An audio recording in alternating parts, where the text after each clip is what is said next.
this is our second podcast ever, but first podcast with a name. The Campfire. The Campfire. Reg came to me with that name. The first one, he said, "What do you think about the Campfire?" And that one hit. I was just like, instantly, what came to mind was buddies sitting around a campfire chatting with each other. Yeah, that's the gist of it. We're here to talk. We're here to talk. Solve the problems one at a time. Sitting around a campfire, solving the world's problems, or making each other laugh, or whatever. No, it was the first podcast. I was really impressed with it. I listened to it, what did I say, 4 times from start to finish. Yeah, like even ignoring the numbers wise, it was an overwhelming success for me. Yeah. Personally, absolutely overwhelming success. Yeah, right on. I've had, like I said, our biggest complaint was just some audio stuff, and we're gonna solve that with time. Yeah. The more audio goes through, the better it's gonna be. Actually, I think I gotta turn you up just a little bit. I think you might be sitting around the campfire talking. Do you want to talk a little bit into the mic? Yep. Testing 1, 2, 3, 4. Right on. Testing. Right on. I think that's pretty good. I might kind of just boost it right here. Not that much. Okay. So we'll try that and see how that works. I might even bring myself down just to match what you're doing, and don't be afraid to talk loud. I mean, you've got that great timbre. In the first podcast, I could just hear it the whole time. I was just like, yeah, he's got a great podcast voice. It sticks out. It's really nice. And my voice has gotten a little deeper, and I'll tell you about that later in the podcast, why I think it is getting a little bit deeper. Yeah? Yeah. Okay. There's science behind it. But we'll touch on that after. That if we remember. But cheeseburgers, I stopped in before I came here. Stopped in at DQ in Mooseman. Because I was fasting because of my blood test this morning. Then straight to DQ, had a triple cheeseburger, and it was all right. It was good. Yeah, perfect. And I think A&W's got a little bit better burger, but just the same, I like DQ, and I had to stop in there. I hadn't been in there in a while, so. Last few times I'd been to DQ had been a little bit disappointing, not because of the food, but because they were down fryers, and they had one fryer for the store in Mooseman there the longest time. Yeah. So you would go in there and you'd be standing there for 15 minutes. Yeah. And the fast food felt like not so fast food. Yeah, that's not very fast. It's 15 minutes.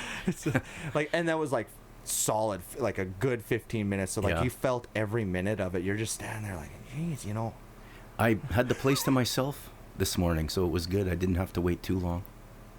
Oh, that's perfect. Yeah. No. So, where's one of the best places you like to eat? Like fairly local, but what's your go-to? I don't go out too much. No. I get spoiled by in-home cooking with Chelsea. Yeah. Like she goes nothing wrong with that. Like full on, all homemade. The only thing, like even spaghetti, the only thing that she doesn't homemake is the noodles, because she couldn't be bothered anymore. We're just too busy in the house to try and make homemade noodles. But she will. If she loves to cook, you should be 250 pounds right now. No, it's a good thing that my metabolism. You said that you got a wild metabolism. Yeah. And if I drink a glass of water, it's like I gain 2 pounds. I fast a lot though. Oh, okay. A lot. Yeah. Like I'll power load. Like I'll do a 24-hour. It's fast a healthy thing all the time. Really, eh? All the time. 24-hour. Yeah, that's all the time. One meal in a day. That's a healthy habit to get into. Bodybuilders are doing that now. I feel like I feel better when I don't eat at lunch. Same. I don't know if there's anything medically to do with that. I just feel like I feel better in the afternoons. There's science behind that fasting. A lot of guys intermittent fast. I get the energy that you can get from a midday meal. For sure, like you get a boost in energy, and some people will. I think that midday meal, if there's a lot of carbs in it, gives you a crash and you feel like sleeping after. I'm a carb heavy diet kind of guy too. Yeah. Like, I could eat off of pizza, tacos, and spaghetti for the rest of my life. Just alternating. So what's the longest fast you've done? Oh, I don't even want to say on the podcast because it's lie to them. No, it's I've struggled with weight. Oh, keeping it on. Keeping it on. big time, to the point where I got sick last year, and no one in my family even knows how low I got. They knew I got low because I had family members going like, Ryan. But I was going through some gut problems, some dietary gut stuff. So we were trying to figure that out, and I got low. What if have you ever tried a protein powder to put weight on? So I was living in Whitewood just before I worked at the mine the second time. I was living in Whitewood, and I did about 15-16 days of like protein shakes and 3 square meals a day. I was just like hell bent on trying to gain some weight. I was like, let's fucking go. And went like 15-16 days, and I lost 3 pounds. Holy Lord! I threw out that is a high rev metabolism. I threw that powder out. I was like, you know what? Like, this is the weight. Like, honestly though, I am the weight that I graduated, plus or minus. I'll give myself 8 pounds. I have a bitch of 16, 20 pound fluctuation up or down, but I stay in this window. But I go violently up down. Genetics? But you're thinking? I think so. My dad was 6-pack until 40. Is that right? Eh? And he didn't. It's not like he worked out for it and stuff. He was just. He just carried himself well his whole life. Yeah. He smoked, and then the only thing that got rid of his 6-pack was quitting smoking. Oh, okay. Yeah, because smoking will take pounds off you. Yeah. He snacked, and the only thing that kept the big belly away was he also walked. He was walking a lot. Like, he was snacking like crazy to keep the cravings away, but also walking a lot to keep the cravings away. Walking doesn't get enough credit for one of the best exercises in the whole world. It's good for your heart. If you can do it, walk fast. That's do that fast one and get that heart rate going. But if you can't, just move. Just get up and move. Yeah. We were made for that. We were made to get up and move. Absolutely. My boss Eileen, my boss's mom, I always say I include her in boss. Yeah. Because like her and Craig started the company. CE is Craig and Eileen. So they started the company, but they sold to Dustin, their son, who became a millwright himself, and then bought the company from them. Yeah. So I always include her, but she said to me that because I got this bad back I was telling you about while we were setting up, she looked at me and she said, "It's because you were studying. You went to school, Ryan. You were studying for a couple months, and now you're working." Yeah. And because I was mentioning the hockey, and she goes, "That could be it." She's like, it could be that you were taking slap shots and went for a few hours, but it could be that. Is it a tired pain? It's more like a muscle fatigue, muscle tiredness. For an entire week, it's been getting worse, like tighter and tighter and tighter. That's why it was like it was muscle. So it was like tighter and tighter. That'll go away. Yeah. And today was my first day of relief in 4. If you keep moving, so it'll loosen up. Yeah. Yeah. Stay active. I was completely hobbled this week at work. Like, just completely hobbled. I was bent over and thankfully they're awesome, and they were just like, no lifting for you, and just kind of. Oh, that's awesome. They were good with me and kind of essentially gave me light duty without putting me on light duty. Right. So that's good management. Eh? You know what I mean? We're a small respect. Yeah, we're a small company. Yeah. And shout out to that company for sure. Yeah. I mean, the bigger companies can learn from something like that. Yeah. Well, we're a small you take care of your employees, they'll take care of you. Eh? That's the way it goes. So. It matters. It really, really matters. You can get away with so much more if you're a bigger company, but when you're less than 10. Yeah. But she's right. It is because you were studying for so long. Yeah. Head down. We tend to slouch. Head down for a couple months. And then you go from hot to cold. You're lifting stuff. You got to go to playing hockey too, I guess, right? Yeah. As far as the weight gain, what do you know about creatine monohydrate? Have you ever taken that? So, I know that it just kind of helps with the recovery.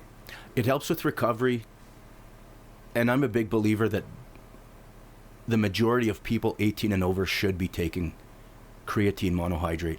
It's good for your muscles. It helps shunt water into your muscles. Okay. It'll put a little bit of weight on, like for initially, and it might stay for some. Okay. But it's good for the brain. They say it can stave off it just helps it's just healthy for the brain. I'll take it. Because it brings water into the brain too, that stuff. I'll take it. I'm all for helping out my brain because... Yeah, I take 5 milligram scoop of it, and if you mix it in warm water, it'll dissolve better. Okay. And unless you got some condition that you and your doctor, that you can't, I would suggest every adult 18 and up take this 5 milligram. It's cheap, and it doesn't hurt to try. Like, try a 10. Well, absolutely. Like, try things, see how they make you feel, and if... Yeah. I mean... Yeah. I take it, and having said I that, there's limits to what you should be trying. But yeah, try things out and see how they work for you. Like we were talking about the carnivore diet. I mean, I'm absolutely going to try it, but that involves cutting out some of my favorite stuff. I think you go in 2-week periods and doing a self-evaluation, see what, because like you say, with your metabolism, maybe you do need that pasta in your diet. Yeah, it can't be helping my guts though.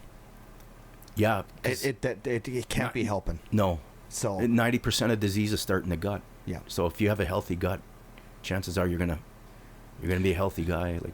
Well, I mean, even you want to talk weight gain, weight loss, feeling good, feeling bad. It doesn't kind of matter what it is. Like you said, starts with your diet. Starts with your gut and your diet. Yeah. What are you intaking that will affect your output? Yeah. Well, your body, your health is only going to be as good as what you put in it. You can't put garbage into a race car and expect it to perform. Yeah. You just can't. Yeah. You gotta put 6-month-old fuel into a NASCAR car. You don't? No. Those gas station burgers or the gas station sushi. That was my favorite. Oh, yeah? That when I saw gas station sushi. Wow. That's next level. That's cool. That is, yeah. You'd want that shrink wrap pretty good. Try it. You won't need to try that for 2 weeks to see how you feel, though. No, I wouldn't think so. Yeah. Yeah, gut health is... It's also directly related to mental health. When you're bringing in garbage and you're feeling bad, it's going to affect the way you think. Yeah. The way you're driven. Depression starts in the gut. Yeah. Yep. What was his name? Morgan Spurlock did that experiment documentary where he only ate McDonald's for 30 days. Oh yeah, that. He put on, I think it was 30 pounds. That guy and he started suffering. Guy. Yeah. Yeah. He started suffering depression. Oh, I mean, how could you not? Look at all the MSG and high fructose corn syrup, vegetable oils he's putting in his body. That high fructose corn syrup, that's the killer. Yeah. It's the West's killer. Yeah. Like they don't have that stuff. If you look at, you take a bottle of Heinz ketchup in the States and one in the UK and read the ingredients, there's like 5 things missing in the UK bottle. They don't put that high fructose corn syrup too. Yeah, vegetables. Like it's the same 5 things. It's not different.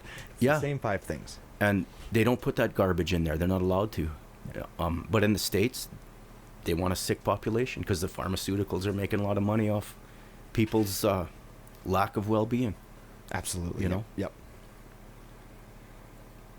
It's sad how the corporations have hijacked, especially North America, like the States, Canada. They get away. They lobby the government. Our politicians just right in their pocket. Yeah, well, sure, we'll put even more garbage in our food. Yep. No, you're absolutely right.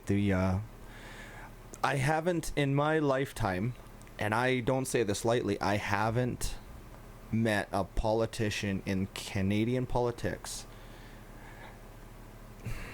that I actually trust. Yeah. Or feel good about voting. Now I vote. Yeah. I vote. But I'm almost to the point where it's every election now you're holding your nose and voting for the person you think is going to do the least amount of damage. Yeah. Yeah. We've developed this culture though where everyone must vote.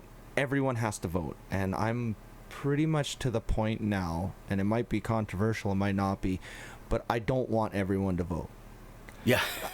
I don't. Yeah. I don't. Because in my opinion, an uninformed vote is worse than a no vote. Oh, yeah. These uninformed votes that are electing people into areas that never should be. It's funny you say that because I have a brother who's a school teacher in Alberta, and he, on the chalkboard, he put down the three major parties: Liberal, Conservative, and NDP. But he didn't write the names down. He wrote their platforms out, and he said, which platform would you be liable to vote for if you were voting age? And the NDP scored almost 100%. It was 9-to-1 ratio. Yet they couldn't win a fight. Yeah. The Conservatives had the least. They couldn't win a political fight. And then it was like the Coke taste test where they take the Pepsi or Coke. He unveiled the names of the parties of which platform. NDP won. Unbelievable. Why can't they win an election? Because they're lost in the wilderness right now. They're no damn plan. Yeah, they can't. They're trying to cater to their extremists on the left. The gender. You're very right about that. No, I feel that. If the NDP could come out and say there are two genders, pick one. If you're one and you want to be the other one, go ahead and do so. But we're not going to give you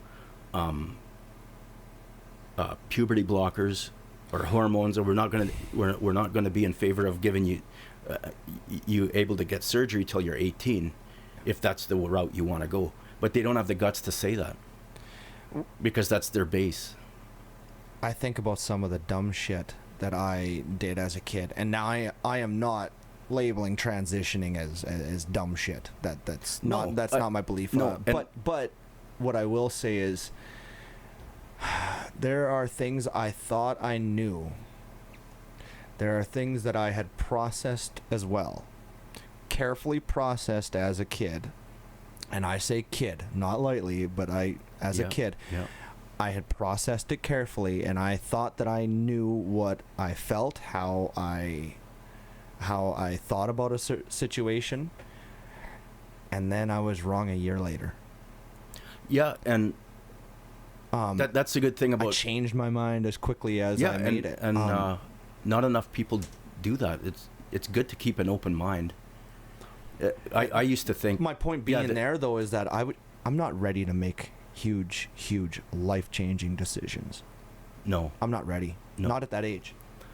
And I've been a staunch Federalist all my life, and in the last year and a half, I've been slowly contemplating the idea that the West has to do something. We can't stay in this dysfunctional marriage where the East gets everything and the West gets nothing. And now I don't know that I'm a staunch Federalist anymore. We're in a decade-long loop, Reg. Yeah, and we alternate. Yeah, and now we're getting dangerously close to a society that every single 8 years we go anyone but him, anyone but him, anyone but him, and it's driving me nuts. We've desperately got to get out of that mindset of just allowing complete sweeping changes every 8 years to that pendulum is just going back and back and back and forth.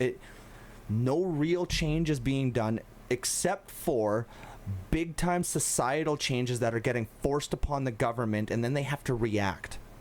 That's right. And that's a recipe for disaster. That's a recipe for asking a fall of society. And politicians are scared to speak up because they want to make everybody happy, but you can't. There's one side's going to be pissed off about what you believe in. Well, it's all born out of the how dare you. Yeah. How dare you? And I hate what you said, so how dare you? I'm not a huge Danielle Smith fan, but what she's done in Alberta there, where you can be whatever you want to be, whatever gender, but as far as puberty blockers, hormones, surgery, we're not doing that for people under 18. Saskatchewan's in that too.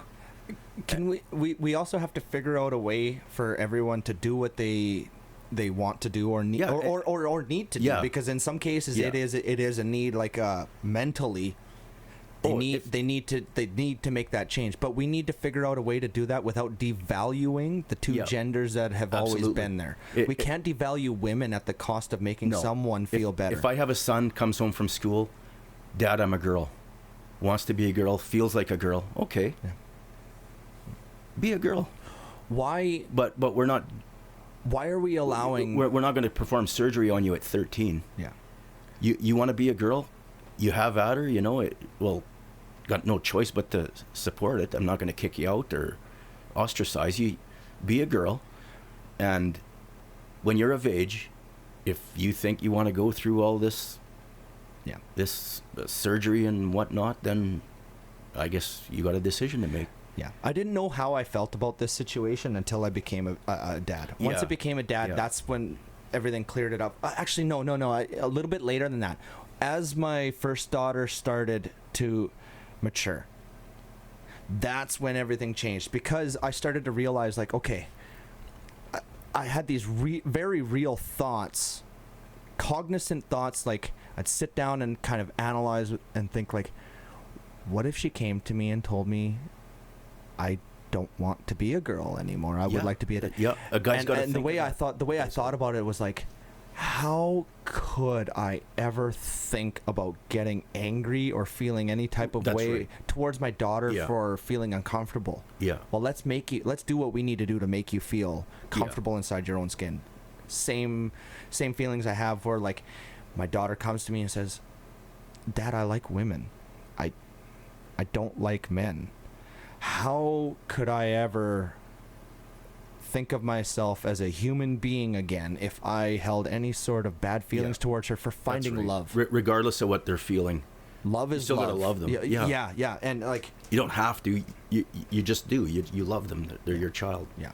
And if they found love and they're getting those feelings of, because, like, I know love now.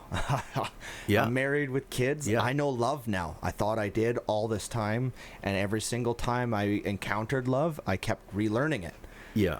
A little bit more and getting a better understanding. Now I know. I truly know with the family, it's a full heart love, and with that full heart love comes understanding. Like, I can't hate you for finding what I wanted to find for so long. And I don't. These politicians that have their certain belief, they're being told they're being violent when they're not being violent.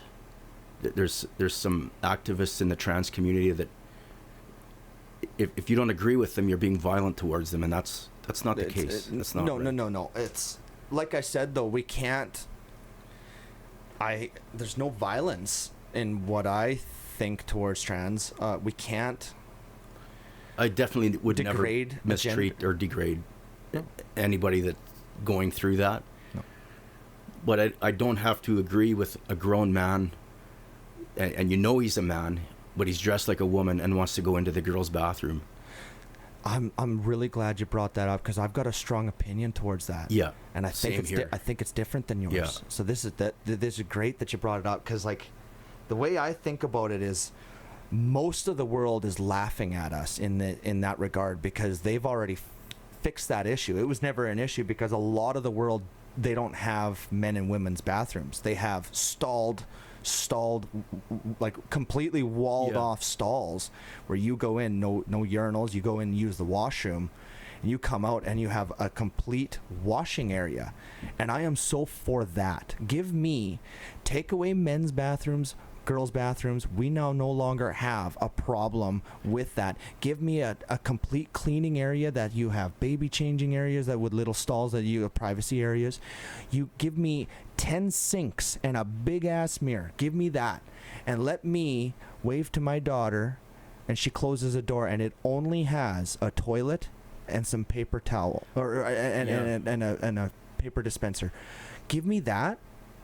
And is that not problem solved? Or like the bathrooms at the Broadview Co-op. I stopped in there before I came here. There's 2 bathrooms. Yeah. And they're co-ed bathrooms. Like, you go in, there's 1 toilet, 1 urinal, 1 sink, a baby changing table. But in that same, and probably some tampons. I didn't notice that. But you lock the door and you have that bathroom to yourself. But my argument for against that is, in that same space, could we not set up more sinks and more toilets if there was just one room to wash yourself, and then stalls with full-on doors that you can lock, the same style? Keep all of that the same. Yeah, you'd have to have... And keep it full-on walled all the way. Full-on wall. Yep, completely walls. Because I had this in camp. We had Jack and Jill camps at Fort Mac. Okay. And it was a full-on room that you walk into, and at the end of the small little tiny room, it was no bigger than this table. That could work. And I loved it. That could work in a small town like Bendover, Saskatchewan, or Broadview, Saskatchewan, or Bend, or any. But I think you get more. But in the city, I don't know that would. Would you not get more spots to use the bathroom in that square foot? I think you would, because in that square foot that Broadview's using, 2 people are using the washroom at any time. It's a good system, but only 2 people. Yeah. In that same square footage, you could have 10. I had to stand and wait a little bit, but. Yeah, you could even record the washing area. I think, because what are you doing in that area? So then the only spot that's not recorded is that little tiny area with no. Yeah, if you had the sink part under video surveillance, I say do that. Yeah, because nothing's going on in that area where you need. That's a public space. The privacy starts when the door gets closed and locked. Yeah. And I'm so for that. I want it. I want to have it, and I think, and a lot of countries, and I mean like. In triple-digit countries really in the world. Places, I don't know that would work. I can see that. Airports, because there's a lot of pickpockets, a lot of losers, and they prey on people. But at some point, you're waiting for your kid. At some point, you have to have an area where you're waiting, right? Yeah. But I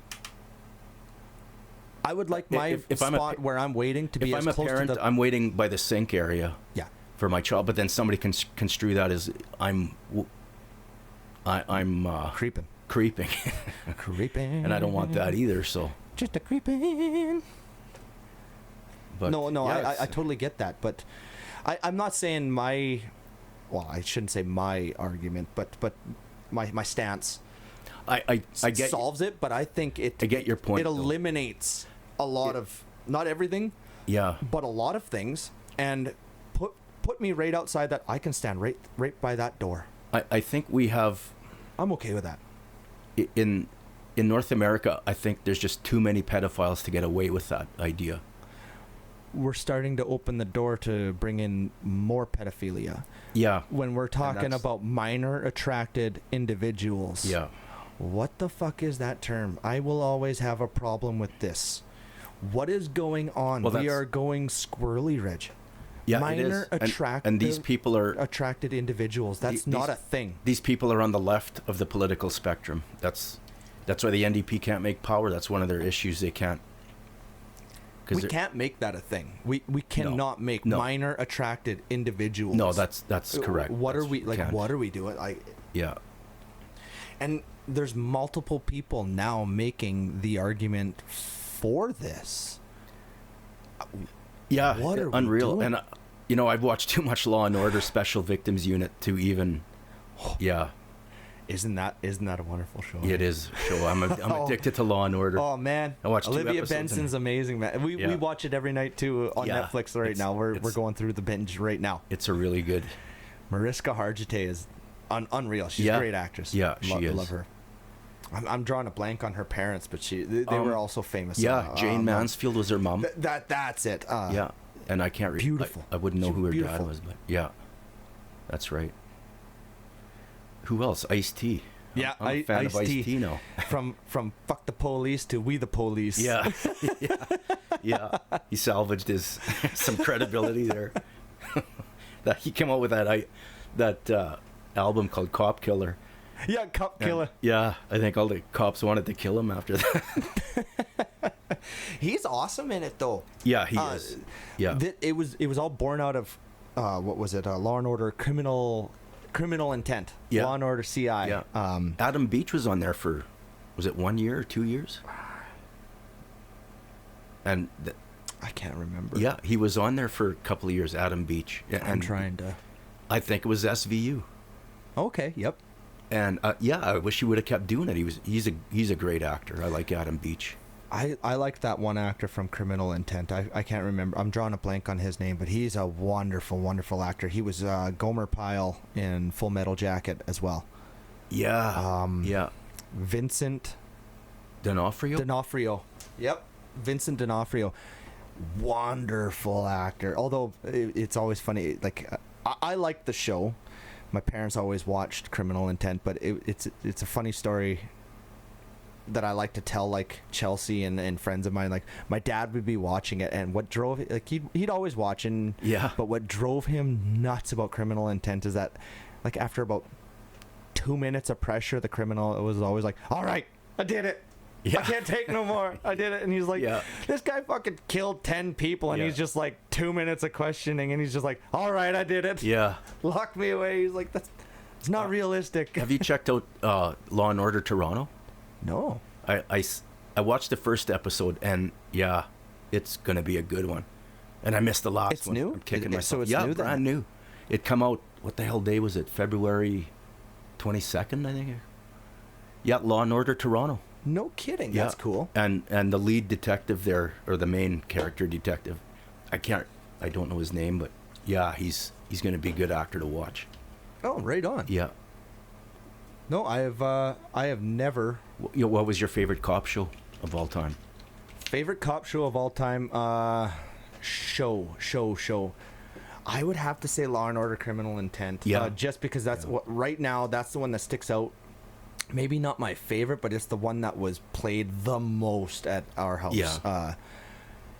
For us, Miami Vice. Did you ever watch any of the Miami Vice? So my dad watched that. Yeah. But I'd like to say that some of my earlier stuff, I remember, like earlier memories, I remember Miami Vice. As I got older, where I would maybe appreciate it, he wasn't watching it by that time.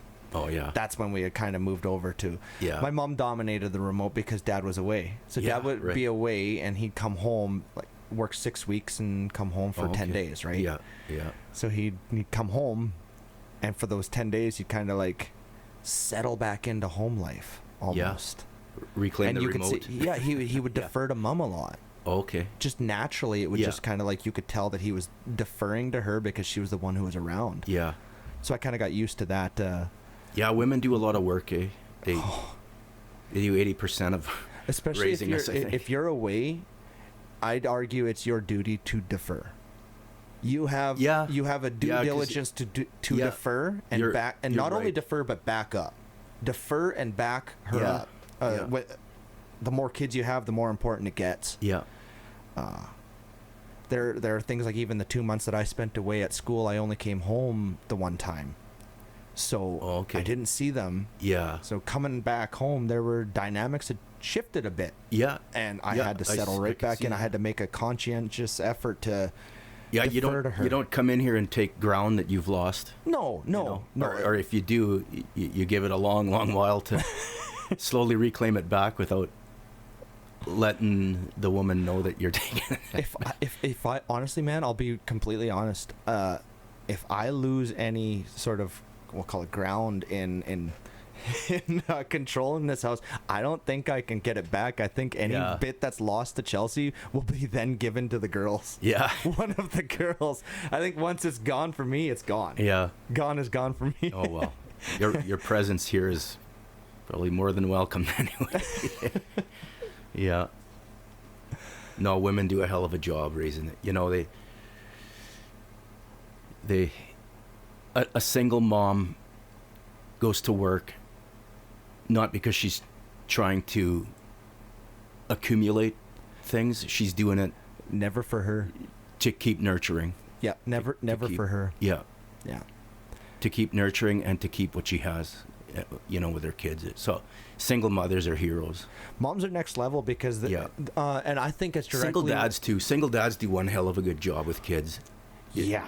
You know, Yep. there's a lot of single dads. when they get the chance, Yeah. how many times do you see a guy who's given the kid full time and has to kind of has no choice, like this is Yeah. maybe it's a bad situation or whatever, something happened, but how many times do you see the guy shining? Yeah. More often than like For sure. the guy. I don't want to single out specific people on a podcast, but I can come up with several examples in my life where I know of a guy just kicking ass. Yeah. Oh yeah, same here. I almost screwed myself up on camera and on podcast. I have a bad habit of saying the wrong thing. You know, like euphemisms or like sayings or whatever. Yeah. I almost talked about a single dad killing it with a kid. Probably not the term that you... I knew what you meant. But I say that and I laugh because there's a story. I was talking about my cousin. We were talking about a cousin of mine with an uncle, and if she ever has a baby, has a kid. And I wanted to get across, like I just like interjected into the conversation. I wanted to get across how great she'd be as a mom because she's so lovely as a person, doting, gives love so easily, understanding, patient. Like she's just those are good ingredients. Like sure. every motherly trait you name it. Oh yeah. She throws birthday parties for her dog. Like she's wonderful. Like all accounts. Everyone in the family loves her, and I wanted to just like get that across. So I just like come into the conversation out of nowhere, and I was like, "Yeah, man, if she was a mom, she'd kill it." And I had 4 people just look at me as if I had fucking said something terrible. Oh, and I was like, they didn't get. And I was like, I meant she'd kick ass. I didn't mean she'd kill the baby. Yeah. Come on, you guys. Yeah. Yeah, it's. Oh, it was a terrible moment. I was just like, oh my god. Yeah, that'd be kind of awkward. So, do you journal at all? Have you ever kept a journal or? Almost never, but I was telling you before we were doing the podcast that I had started writing stand-up material on Tuesdays and Fridays. Yeah. And I chose Tuesdays and Fridays because I'm a routine guy, and it's like when I get myself into trouble creatively, I dive in too much into too many things, and that's probably why it took so long for us to get this podcast going, because we've been talking about it for over a year. Yeah, we talked about it for a while. Every once in a while we'd bring it back up and kind of get going on it, but I just have so many different projects that sometimes I get myself caught up. Oh yeah. So I said Tuesdays and Fridays because, well, like just a little window into my mind. Mondays, once football season comes, I got Monday on. You got Monday. So I don't want to try and interject into that time. And then Tuesday is the Contender Series starts, so like I can make that work because it'll kind of end right in the time when I have to write. So Tuesdays works for me. There's a couple reasons why Wednesdays won't work, but Thursdays football again. Call it Law and Order. And Thursdays is Thursday night football, and then Saturday is UFC fights again, and then Sunday is football. So like I constructed this thing, but I had so much fun writing on Tuesday and Friday that I think I'm gonna make it on almost every not an everyday thing, but like I'll try and get to it every day. And it doesn't have to be for a whole hour. And that's the thing. I just kind of write until I don't want to write anymore. That's one thing I regret. I wish I'd have started probably even in my mid-teens, is just writing something down every day. Yeah. And now the gratitude journals are kind of a trend. Bringing the microphone just a little bit closer to you.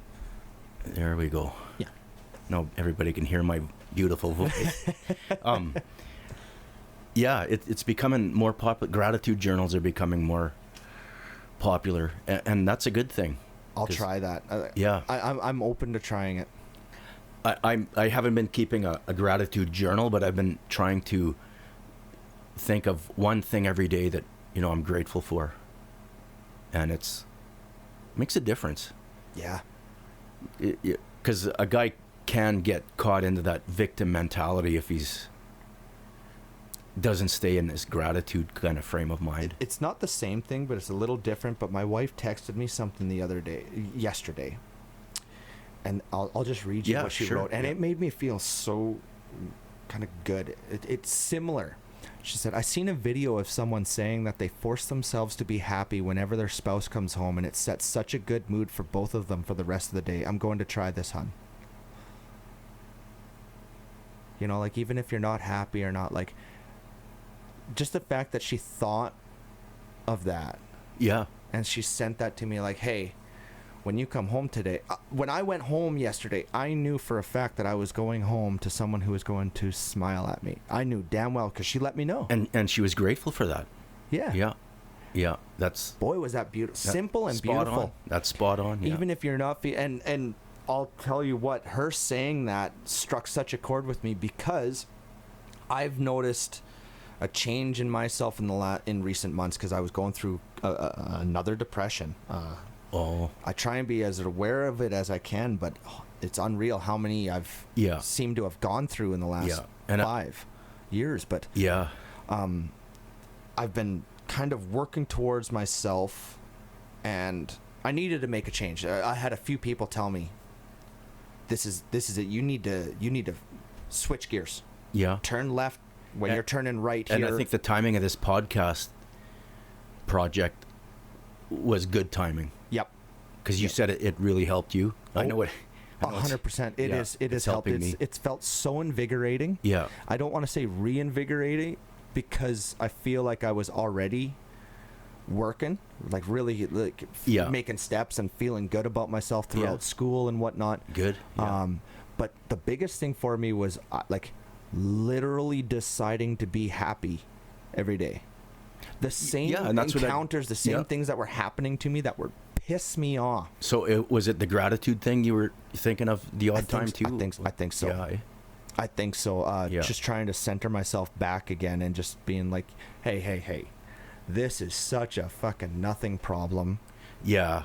You know, you encounter somebody who's blind or in a wheelchair, and when you're young, you don't give it a second thought, but now I think once I don't know, you've experienced even being a dad, you think on them. I'm grateful I can see today. I woke up today, I can see. Yeah. I can walk. That's, yeah. For someone who I basically run around places. That's how I get from point A to B as fast as I can, as efficient as I can. I'll hop over fences because I'm a small guy and high metabolism. Like, you don't believe in fences? What's a fence? Yeah. No borders either. Yeah. We'll throw that out in podcast too, huh? No. But having to get everywhere fast. If I were to lose motion, talk about taking away my world. Yeah. When Chelsea was pregnant, I could not walk with her. Which I'd take like 3 steps and I'd have to stop. And it was as slow as I could be, and she'd be like, "Ryan, I feel like you're waiting for me and it sucks for you." And I'm like, "I'm good. I just can't walk any slower." Like, we're good.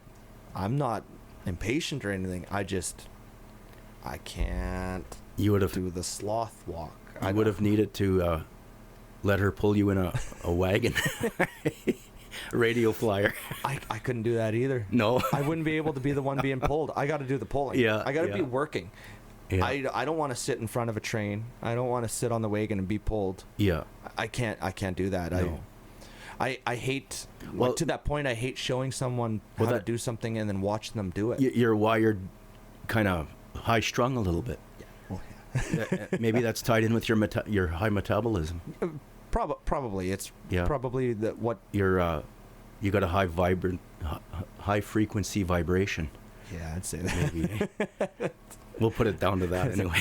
Running hot. I gotta grab a drink. Yeah, sure. Yeah, go ahead. I'll blame it on the throat. That's the throat.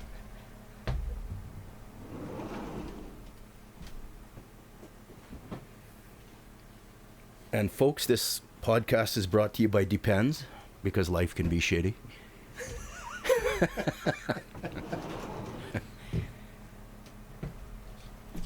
You know, when we were... We're still going back and forth in negotiations for the advertising with Depends, though. Yeah. So, when I was a young dad, my older two, they weren't quite in school yet. We went about 2 years without TV. We didn't have TV. We cut the kids' sugar intake drastically, and the kids they settled right down. They were so calm. No kidding. Hey? It was unbelievable. And then, I fell off the wagon and got a TV. We Got have cable. a TV. We've got Netflix, but we don't have. Yeah. Well, I guess no. We have SaskTel Max, the free Right. the free version that we got with our phones, Yeah. or whatever. But that's. But I was at the sporting events. Yeah, it was, and I wish I would have went longer without the TV. The Yeah. kids were, in the evening, if they're doing crafts or they're doing they weren't doing homework then, but coloring and whatnot. And you'd light a couple of candles, no TV in the house, and that sugar out of their diet. It was just, the kids were unbelievably calm, relaxed, and yeah, what a change.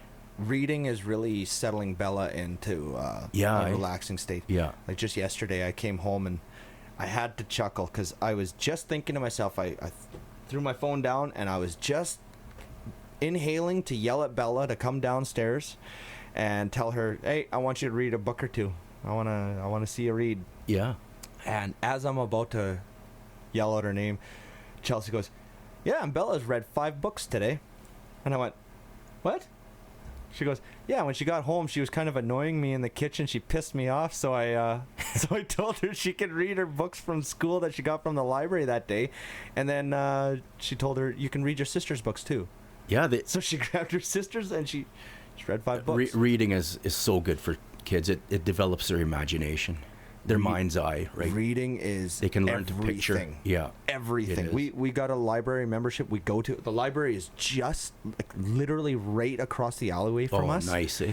Nice. And we've got a relationship with her that we'll enter the back. Oh, yeah. Leave out the back and Yeah. It's wonderful. The library's everything. Yeah. Even I don't read as much anymore, but audiobooks. For me, it's I get the same. I feel like I get the same stimulation. Okay. As I've never as tried audiobooks. Oh wow! Well, I think I'm going to have to because my eyesight's not as pristine as it used to be. Let me ask you. My eyes get tired. Have you ever read Stephen King? Like, do you enjoy his stuff? Or I've never read one of his books. I've seen his movies, but that's perfect. So you might be the perfect candidate. My suggestion, if you ever want to get into audiobooks, and I can set you up because I have the entire audiobook series. Oh yeah.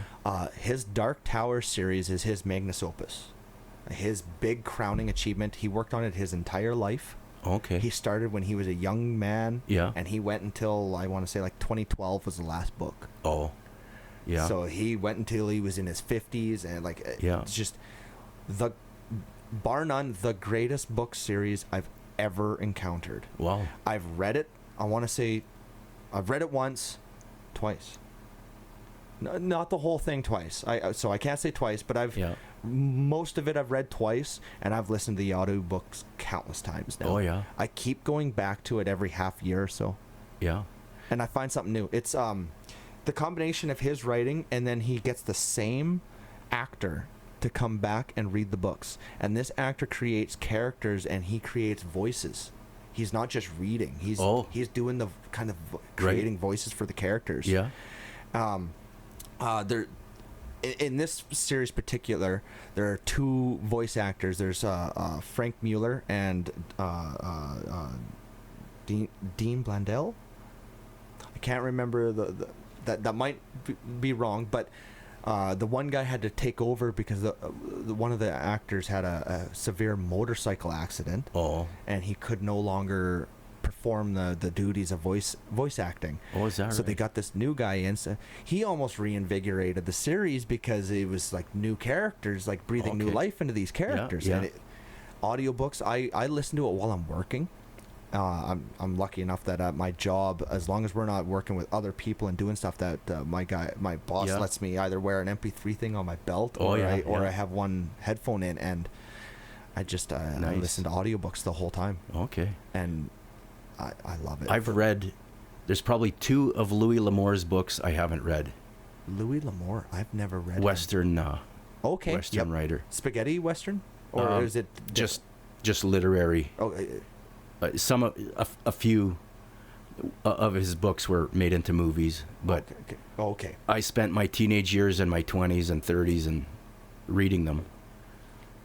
And is it like that so much fun. prototypical Western where it's a guy Yeah. comes in, two ranches are battling for land? Yeah. And then like, there's you know, one hero, Yeah, yeah. and he gets the girl in the end. And they're all the same in that sense, but I don't mind that because like No. It's I go into it within a few pages. I know what to expect. It's the same thing with a movie. I rarely get disappointed Yeah. with a movie You s- because I know what to expect. Hollywood pretty much sci-fi quickly. movies. Yeah, I settle in and I'm like, okay, Yeah. all right. I know what I'm working with here. So Yeah. when some people are disappointed with something, it's like, oh, it's the same as everything. I was like, well, And another Western writer I switched to, and I thought was really refreshing change from Louis L'Amour was Will Henry, because okay. his hero in his book didn't have to be 6'3" with lean hips and wide shoulders. He could be 5'4" and pudgy, Yeah. and But with the will of a lion and just he come out miraculously at the end, came out with his life, but he wasn't brown curly hair, green eyes, and 6 feet tall. He was 5'4" and walked with a limp, and which was good. It was more real. It was more realistic. It wasn't the same. His novels were not all cookie cutter, I should say. Yep. Another writer who's fantastic, you should check out, John Grisham. I don't know if you enjoy any law. Do you know that name? Yeah. He writes specifically law books. I up until I want to say about 2015 or so, there weren't many books that I hadn't read of his. Oh yeah. I was I'm gonna definitely easily check in him. the 20s. Yeah. Yeah, I've heard his name a lot. He is masterful, Reg. Yeah.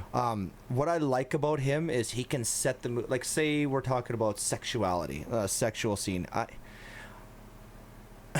might sound bad, but I'm not a chick. I don't need to hear he brought his hand down to her breast and blah blah blah blah. blah. Women like that though. For sure, Like- for sure. They paint a Yeah. picture with the words "please." Yeah. I mean, it's the same reason why they want us to write a letter to them. Yeah. I mean, like, now it's texting. Like, write me a nice text or Yeah. something. But Men are visual.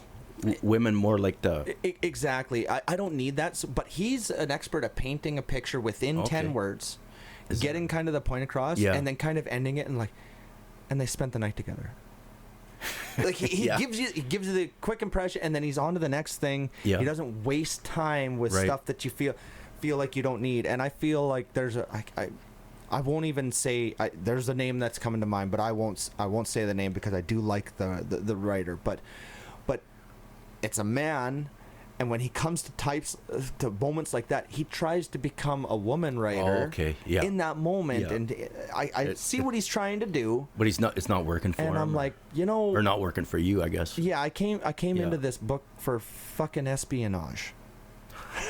not what you're trying to sell me here. Don't bore us. Maybe chorus. maybe he captures his women audience that way.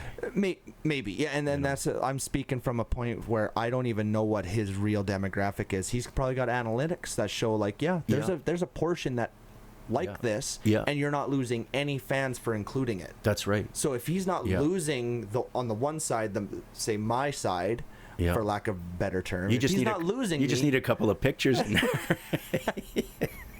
Give me a centerfold. Yeah. Put a centerfold in the middle of the book. Let me refer to figure 11B. Yeah. Oh, that's good. That's funny. But reading, it starts, my parents drove the school bus, and on the weekend, if I had nothing to do, nobody to play with, I'd go lay in the bus in the sun with a stack of Archie comics and a bag of chips. Archie. And, oh man, great times. Doesn't he develop a young kid? Doesn't the Archie comics, do they develop? Yeah. They develop a kid. Yeah, they do. I read them, and I'm a better person for having read them. Same here. And that's just all there is to it. I adored the Archie comics. Yeah. So much so that when that show, did you ever hear about Riverdale? Yeah. That Archie inspired thing. I watched a little bit of that, and I couldn't. I gave it a fair shot. I don't care what. I wanted to remember Archie and Jughead the way I, read them in the comics. I wanted to remember them like that. That show lost my wife, even though. It jumped the shark. I'm pretty sure that. Yeah. No, the latest book I'm reading is called The War Before the War. It's before the Civil War, what the black slaves went through. Okay. With the white owner. It's a really interesting book. Man, that was incredible that what they went through. Unreal. I've never heard of that book. I'd be willing to check that out. Yeah, I can't. I'll have to text you the name of the author. I can't remember the author for some reason. Yeah, for sure. Anyways, that's my latest read. I bought a few books on Stoicism too. I'm trying to study the Stoic philosophy. Stoic philosophy. It's some of the writers. Well, they were Greeks, like Seneca, Zeno, and probably the most famous was Marcus Aurelius. Was one of the emperors of Rome. Okay, I just wasn't familiar with. And they were philosophers, and they came up with this Stoicism, whereas it's not necessarily what happens to you in life, that it's how you react to things. It's almost like encouraging you to be like a Dr. Spock on Star Trek, where so it's not what happened to you, it's how you reacted to what to it. How you responded to what happened to you. If you don't get emotional, if you just consider things logically. So is that like kind of that old, I think it's a Chinese proverb, where the man, he's an old rice farmer, and there's no rain, and people say, "Oh, that's terrible," and he said, "Maybe." And then due to the no rain, there was a fire, and they said, "Oh, that's terrible," and he said, "Maybe." Maybe, yeah. And the story just keeps proceeding. Yeah, and every time it's presented to him, they said, "Oh, that's so great for you. Your son was chosen for that." Maybe. That hits the nail on the head. His son was chosen for this, then all of a sudden he's drafted into the war. Like, I'm sorry. There's a whole thing, and he just keeps going. Yeah, maybe. And every man should know about Marcus Aurelius. To me, there's three individuals that really have Jesus Christ, Abraham Lincoln, and Marcus Aurelius. I think, and John Elway. And John, for the Bronco fans, John Elway, for sure. Well, I mean, yeah. No, you're not wrong. Marcus Aurelius, he gives such good advice and encouragement for men. Religion aside, look at Jesus Christ as kindness. Yeah. I'm not a religious man, but like we've talked about before. Yeah. Jesus spread kindness. Yeah. I don't look towards the religion aspect, and just kind of look towards the man. And the last podcast, you said you didn't know if you were a spiritual person or you're trying to be something to that effect. But I think spirituality isn't, and I know a lot of people think, well, if they go to the Himalayas and they talk with a guru or a shaman, they're spiritual, or they're lighting candles, or I think it's, if you deal with your trauma head on, you're spiritual.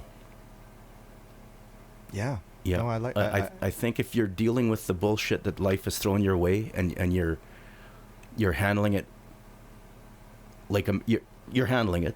If nothing else, I like what you said. Yeah. Like I like the idea. Yeah. And it's funny because Winston Churchill had this quote: "If you're going through hell, keep going." And that's kind of how that. Yeah, I think that plays into that. Dealing with if you can shoulder your trauma and you're facing your demons head on, and without caving, you're spiritual. I think that's it. There's a lot to be said with dealing with everything head on. Yeah. And well, not everything, but because it gets messy. Life gets messy.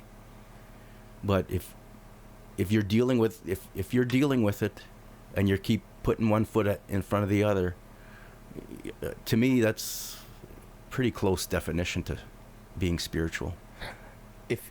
I think if you have the fortitude, the resolution. No. I agree with you, because if you've got the fortitude, the resolution to deal with the situation, how is that not spiritual? That's spirit. That right there. Yeah. Because if you don't have spirit, you don't have what's needed to. Yeah, that's kind. Yeah, Boy, I wish I could explain how I no, feel. that's the point I'm trying to make. Yeah, that's. No, if you've lost in spirit, you've kind of lost the battle, and it's shown time and time again. Yeah. You see when someone's lost his spirit, like we've also talked about Super Bowl 48, Peyton Manning, the look on his face after the snap went above his head, like ad nauseum. He had lost his spirit. Yeah.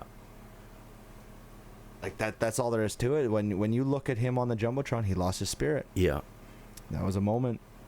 And a tangible moment that you can point to and say, right there. And afterwards, he had to deal with that, Boy, did he ever. We came back and got it a couple years later. Yeah. So who are the Broncos going to have starting this year at quarterback? Right now, we've got... You know who's available? Jimmy G. Jimmy G got released from the Raiders, didn't he? He's pretty. Boy, he's pretty. Yeah. He's going to have a pretty QB again. But Denver, honestly, I want us to... Denver's such a good football city. They got to get a guy in there. Because they're not too far away from being a serious contender. I don't know what we're working towards, because I fear that I wanted to get rid of Russell Wilson. I didn't. Yeah. In fact, I'll go out and say I had a problem with us signing him, and I was open about it. I told many people the day we signed him, what a mistake. We traded for him, and then we gave him $250 million before he ever played a snap for us. That's not to a running quarterback, a mobile quarterback, because he's built his entire career out of holding onto the ball a little bit too long, scrambling, and making great plays out of it. We watched him play out of pocket and out of time and time again. But my big problem was we gave all of that money to that guy who built an entire career, and he's got a great career, but he's on the wrong side of 30. Yeah.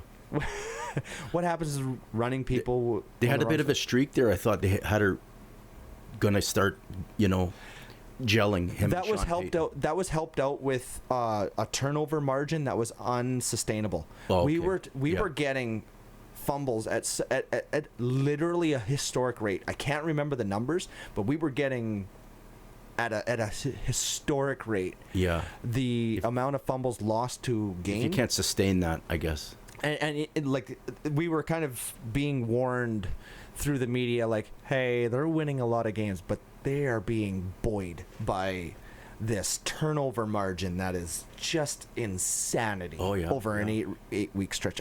I wish I could remember the numbers, and I wish my computer was so running. Who's their quarterback right now? Jarrett Stidham is... Well, I'll call him Jarrett Studham. Oh. That's who's currently penciled in. He's making all the right moves. He's training right now with all the wide receivers. Okay. He's getting reps in every single day. He's putting in work.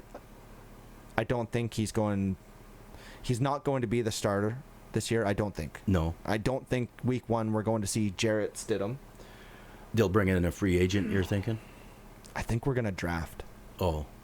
I think, if anything, Sean Payton is going to hope that one of the top guys falls a little bit, and then he'll trade up. Oh, yeah. He just needs them to fall a couple spots, I think, and then he's going to trade up. I could be wrong, though. I mean, I want us to trade up and get ourselves into a spot where we can draft a difference. The last time we had a top 5 pick was Von Miller.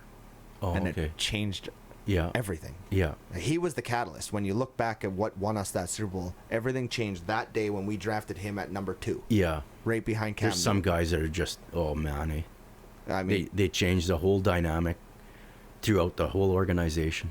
When he was drafted, I damn near jumped through the roof. Yeah. I just, like, there's some guys. Where did he play his college ball? Texas A&M. Okay. Yeah, he was an Aggie. He was next level. Honest to God, nobody could bend the corner and get low like he could.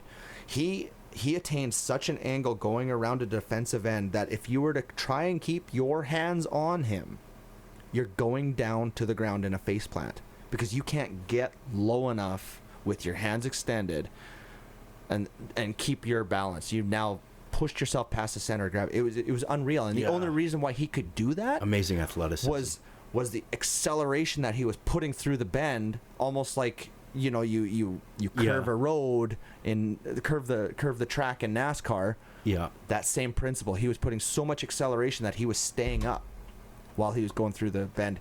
It's his first step was quicker than I've ever seen. Yeah.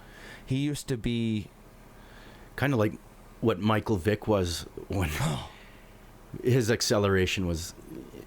I'd never seen a quarterback in 4 strides at full speed like that. Michael Vick was really enjoyable. You're to not watch. kidding. Yeah. You're not kidding. Atlanta Michael Vick was unbelievable. Yeah. Unbelievable. And I mean, we got robbed of some of his best years, but it was unreal watching him in Atlanta. And it comes back to that cancel culture. He shouldn't have had to do time in jail, to me. Mind you, I don't know. He was. I don't know enough. I know he was guilty about funding the dog fighting and stuff. Yeah. I don't know how. I'd like to. He grew up in a world with it. If I were to have a true opinion on it, I would have to know how much he knew, and how much ugly did he know about. Yeah, but he didn't. So I don't think he knew that it was wrong. Exactly. Well, he would have known it was illegal, but probably didn't know why it was illegal. Yeah. Because he grew up, it was normal to him seeing guys bring dogs in and fight. Yeah. But I don't think the punishment fit the crime, and not so much the jail time, but the way, the animal rights people shit on him to the point where the commissioner, almost didn't let him back. Like it was. Oh, they forced the hand. There was such a big stink made that things had to be done. They didn't have a choice. Yeah, it was sad. I guess I was biased in his favor because I enjoyed watching him play football so bad. That's a real jock thing to say, but you know what though? That goes with some people can separate the art from the artist. And some people can't. Yeah. There are some people who go, "Oh, this guy's an absolute piece of shit. This person I can't stand. I'm out. Not listening to your stuff." Yeah. Personally, like my favorite band, Coheed and Cambria, there's some stuff online right now going on with their manager and the manager's wife and one of their an ex-employee of theirs on Twitter, and it is playing out online. And right now, the manager's wife is not looking so great right now. She is looking. Is that right? Pretty bad. And it's all playing out online. It's playing out online on Twitter right now and Facebook, mostly Facebook. And there are a bunch of fans who are basically saying like, "I'm out," because of a manager's wife. And they're like, "I'm out. I can't support this band. Like they should have spoken up by now." And blah blah blah. I'm out. And I was going, "Geez, that ain't me."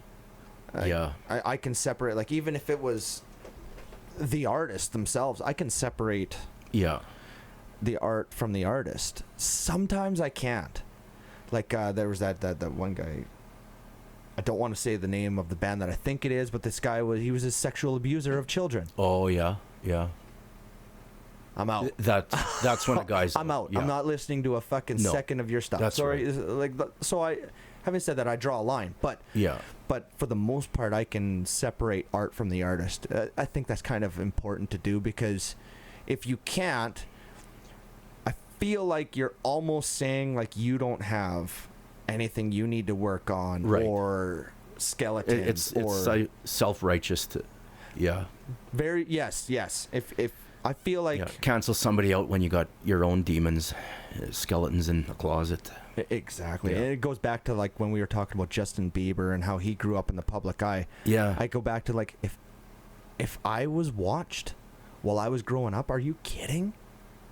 Everyone watching would hate me. And if they didn't, give me some money and then watch the same thing. You'd be taking a dirt bike through the school. That was a fun time, man. That was, I'll tell you what, that was That's a little crown that I wear. Yeah. It got me in trouble, sure, a little bit of trouble, Yeah, but you know, but there's a group of people out there that will remember that the rest of their lives. I don't think it's there anymore, but I did a burnout and burnt through the tile. And when the school found out that I had burnt through the tile, I got pulled back into the office, and there was a moment there where we weren't sure if I was gonna experience some charges and some having to replace some flooring. But yeah, the big mistake that I did was I did a burnout in there, and I burnt through the coating that they got on. Okay. Top. Yeah. Yeah. It's worth it. Yeah. I'll say it right now. It was worth it. Yeah. In retrospect, I needed an outlet. I was a kid that sometimes I would get intrusive thoughts, and I needed an outlet. Relief and if valve. music wasn't the outlet, I was doing that shit. Burning up the school, yeah.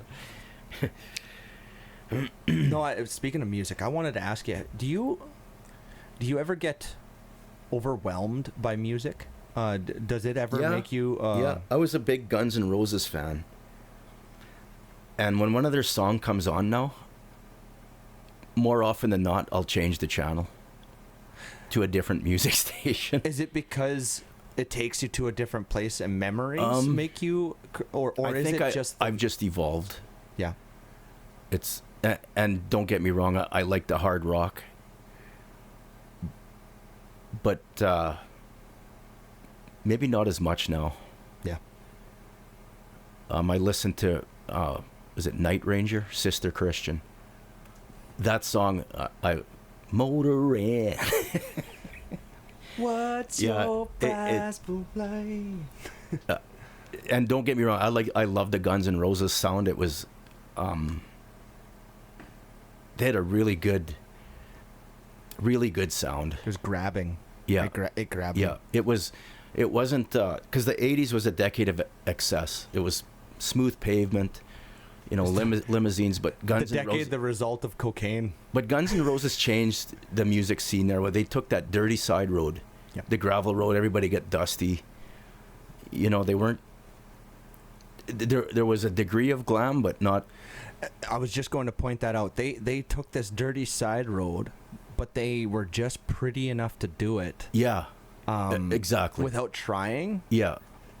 And I literally mean that too. Just pretty enough to do it, because you have to have some sort of pretty in order to be that. They weren't a made-up band like Poison. These guys were. They were bad guys. They were bad. The stories, man. They used to. What the hell was their apartment called? Hell or something to do with hell.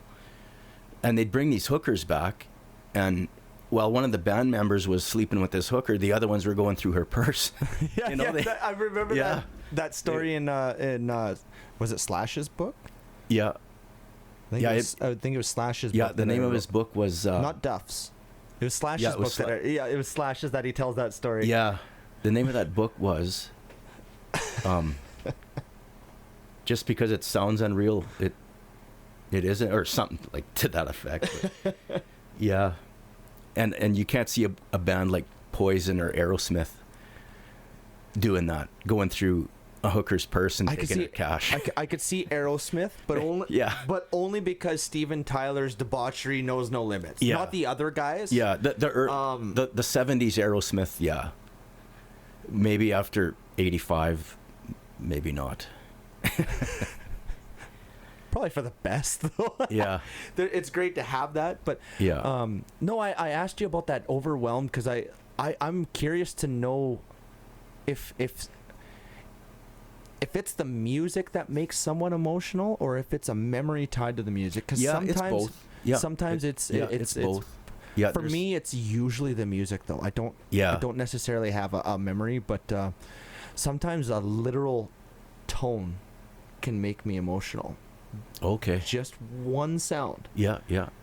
And I don't know if it's because it's in a certain key that's resonating with me that day. I don't know. It's never the same sound. It's always different. But yeah, like sometimes a simple tone can get me feeling a certain way. back in, well, this is going way back before you and I's time, Hank Williams could make people cry with his, he was so countrified. So many down and out people listening to him go see his shows. It resonated with them. That's Chris Cornell for me. Yeah, yeah. Very much so. Yeah. That man can start speaking, and Chris Cornell is like that for a lot of people. Yeah. He was very much an ignition source for me. A complete ignition source for a fire that it burns inside of me to this day. Yeah. A creative fire. Huge ignition source. A few people, like, oh man, it's going to sound like a really depressing list. my like musical, I don't want to say influences, because when I say influences, it almost makes it sound like I sound like them, or like they've actually made me. Yeah. But that's not it. It's not like they've influenced my sound, but they influenced me getting to where I got to make those sounds. Yeah, yeah. But having said that, it's my big kind of four is Lane Staley, Prince, Chester Bennington, and Chris Cornell, and all four. Prince had a really big impact. Away. Yeah, Prince had an amazing impact. I bawled my eyes out when he passed away. Yeah. Thank God. I honestly, with Chris Cornell, Chester, and Prince, but not a little bit less Chester, but Chris Cornell and Prince. Yeah. Thank God I have my wife. Because I mean, I just. Yeah. I even looked at her and I said, I'm not supposed to be crying. How old was Prince when he passed away? I want to say 56. Yeah, that's young, eh? I'm almost there. I want to say. Could you imagine life without me? No, I can't. No, we just started. Yeah. We just started this thing called Life, Rich. Yeah. There's a different kind of passing away I'll talk about. It's AC/DC. They're going through kind of they've almost become a cover band for themselves, or a parody, which is sad to see. Yeah. And it's not that I want them to quit, but yeah. And AC/DC, they weren't glam, they weren't political, they were just hard driving, basically dressed like you and I. There were four letters of rock. Yeah, and that's my go-to. I still, if I'm doing dishes or cleaning the kitchen, I got AC/DC on. I'm really glad you said that. I need to get. Having said that, I need to get this computer working, because if I can, I would love to show you Slash's new song. He's got a new song with Brian Johnson. Oh. And Brian Johnson isn't singing the way he's used to. He uses a blues voice, man. Is that right? It's a blues tune. Yeah. I'm telling you, it's... Yeah? It's I'd love to show it to you this day. I need to get this computer going. If, before he joined AC/DC, Brian Johnson, he did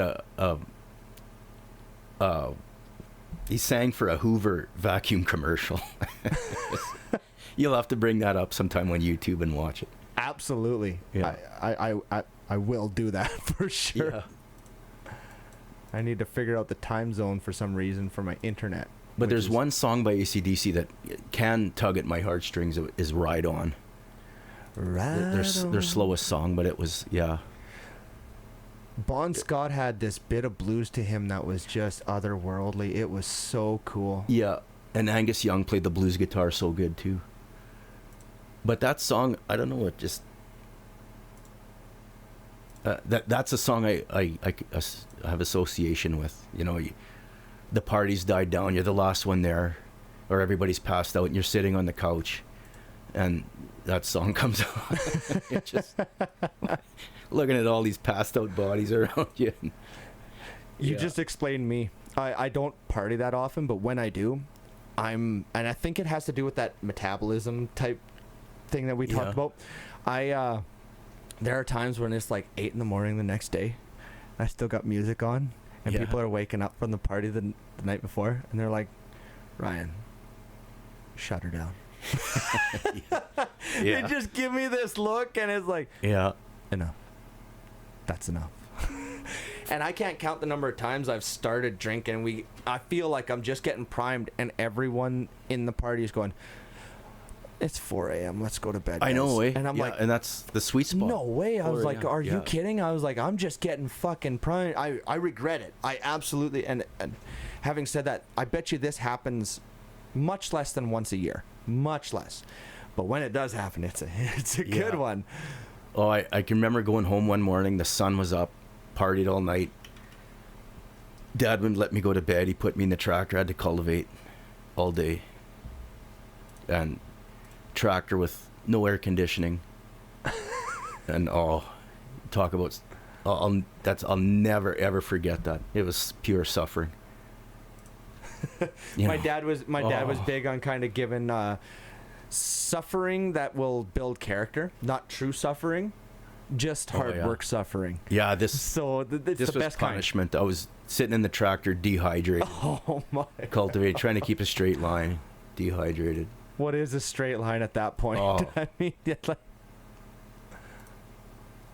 Yeah, well, crazy. I think I'll figure out the computer for the next podcast when we've got good mics and get everything all settled. We don't even have a good table yet.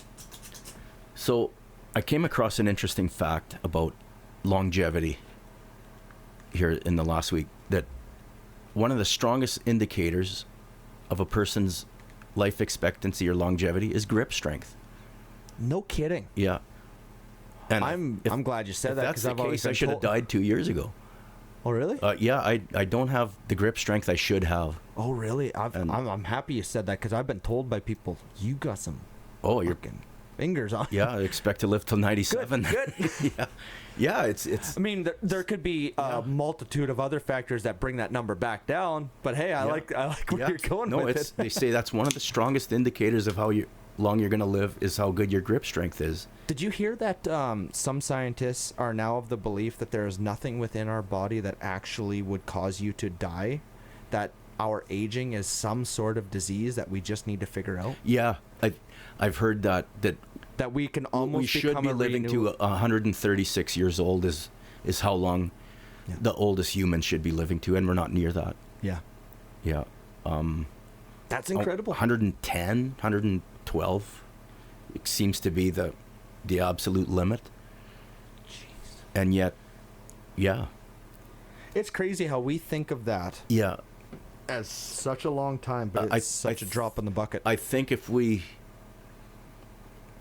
but in our lifestyle where you have to make a living and you're living a life of quiet desperation for 4.5 decades just to get to a retirement, just the struggle, the stress involved. I think the stress is the biggest factor in that. Oh yeah. Brings on disease. I'd say by far the biggest factor is stress. Brings on aging. But you hear a lot of people in their 90s, they're asked the secret of reaching 100 or whatever, maybe 100 people, 100 plus. And their answers indicates that they didn't experience a lot of stress. Yeah. And I think of my paternal grandfather. He died. I was 6 months old. I never knew him. He died. He dropped dead at 61. After having raised 12 kids, taking on a 13th, and he smoked he smoked bad. But you take out the smoking and the stress that he would have went through, I think, probably shortened his life more so than the smoking, I would think. Yeah. Because he raised these kids during he got married in 33, died in 71. And you're trying to scratch a living on muskeg, rocky land that, was either flooded or full of rocks. I always wondered. And he made it. He fed all his kids, and they all went on to a good life. And the day he dropped on the floor, he had $300 in his name, and nobody knew. Nobody knew that's all he had to his name, $300. And his kids found out. They were all touched by that. It was like he never gave us any indication he was broke. You know, $300 to your name. You're broke. You're broke. Even in 1971, you're broke. You are broke. And that's, you know, that's what he died with, $300 in the bank. But he gave everything he could to his kids. Selfless. Complete selflessness. He should have lived to be 91. I should have lived to know him. And I was 6 months old, and that affected my relationship with my dad, because I couldn't fill that void. The loss in my dad's life from him losing his dad, I couldn't fill that. I couldn't fill that void. No. And I think I gave up trying to around age 15. I knew I wouldn't be worth to my dad what his dad was worth to him, so I think I quit trying. It's terrible to hear. Yeah, it's to be pushed into a spot, and I say push for lack of a better term. Yeah, but to be pushed into a spot that because I knew he was, that makes you feel like you shouldn't try anymore. That it's better to not try. Because he never got over it, and there's nothing I could have did in my life to make it better. You know, it's and more I shouldn't sad have put that on my own shoulders when I became cognizant of, you know, of being aware of that. I shouldn't have put that on my shoulders to try and fill that void. That's at such an important time, though, when you're starting to introduce weight to our shoulders. Yeah, we're just starting to do it to ourselves, and I think because that it was introduced to you, and I knew at a young age, I knew I wouldn't succeed in making him as proud of me as he was of his old man. I just stopped trying to, I think. And I wish I hadn't have stopped. But when I was 5, my second brother came along, and my dad made no bones about it, never tried to hide the fact that he was the favorite. And I lost my dad that day when he was born. And I was never jealous. I was always happy at that. The pride he had in my brother. Mm-hmm. He went on to become a veterinarian, by the way. He's done real good, successful. He was pushed, you know, and encouraged. Yeah, yep. And good. I was always happy for my brother's successes, and my dad, seeing the pride in my dad's face of my brother. I was happy for it. It was good, you know. Good to see my dad happy, good to see my brother successful. But I just became a laborer, you know, in my own life. But I lost, when he came into our lives, my brother, I lost my dad then. Wow. Yeah. That's powerful. Yeah. That is, that's... But no regrets. I mean, life, you get what you get, and you try to make the best of it, eh? Like, I'm not a victim by any means. Well, it was sad to lose my grandpa before I got to know him.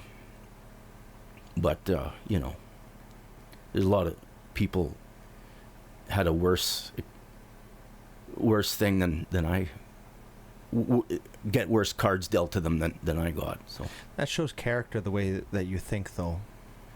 There's a lot of character. I hope so. I hope so. It's character that you still can't turn off, even when you're trying to look at things in a spot where you could pity yourself. You're still looking at other people's position. Yeah.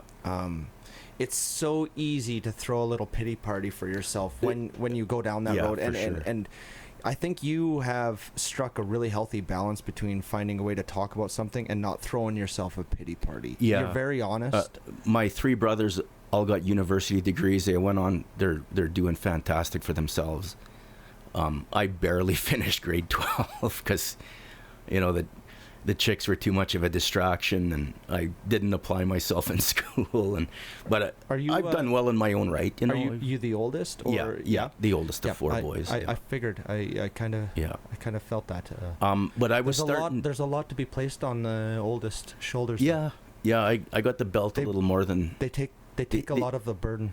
The younger 2 never got the strap. Me and my immediate younger brother Mario, we got the leather strap. Him a little bit less than me. I had 4 boys worth of strappings. But I look back and Dad, he's doing the best he can, because I'd go upstairs. I was told to go lay on my stomach. He'd come in, 10 fucking whacks with the belt, and then he'd leave. And it wasn't 15 minutes later he was calling me down, Okay, come. Like, he didn't want me staying there and what's the term? Sulking on that. Like, he made sure, okay, I'm up and at him again, and things Move are, on. Yeah. It wasn't personal. Maybe it was harder on him than it was on me, I don't think so. Yeah, because it's the leather belt stung, but I mean, yeah. I don't think so. I don't know.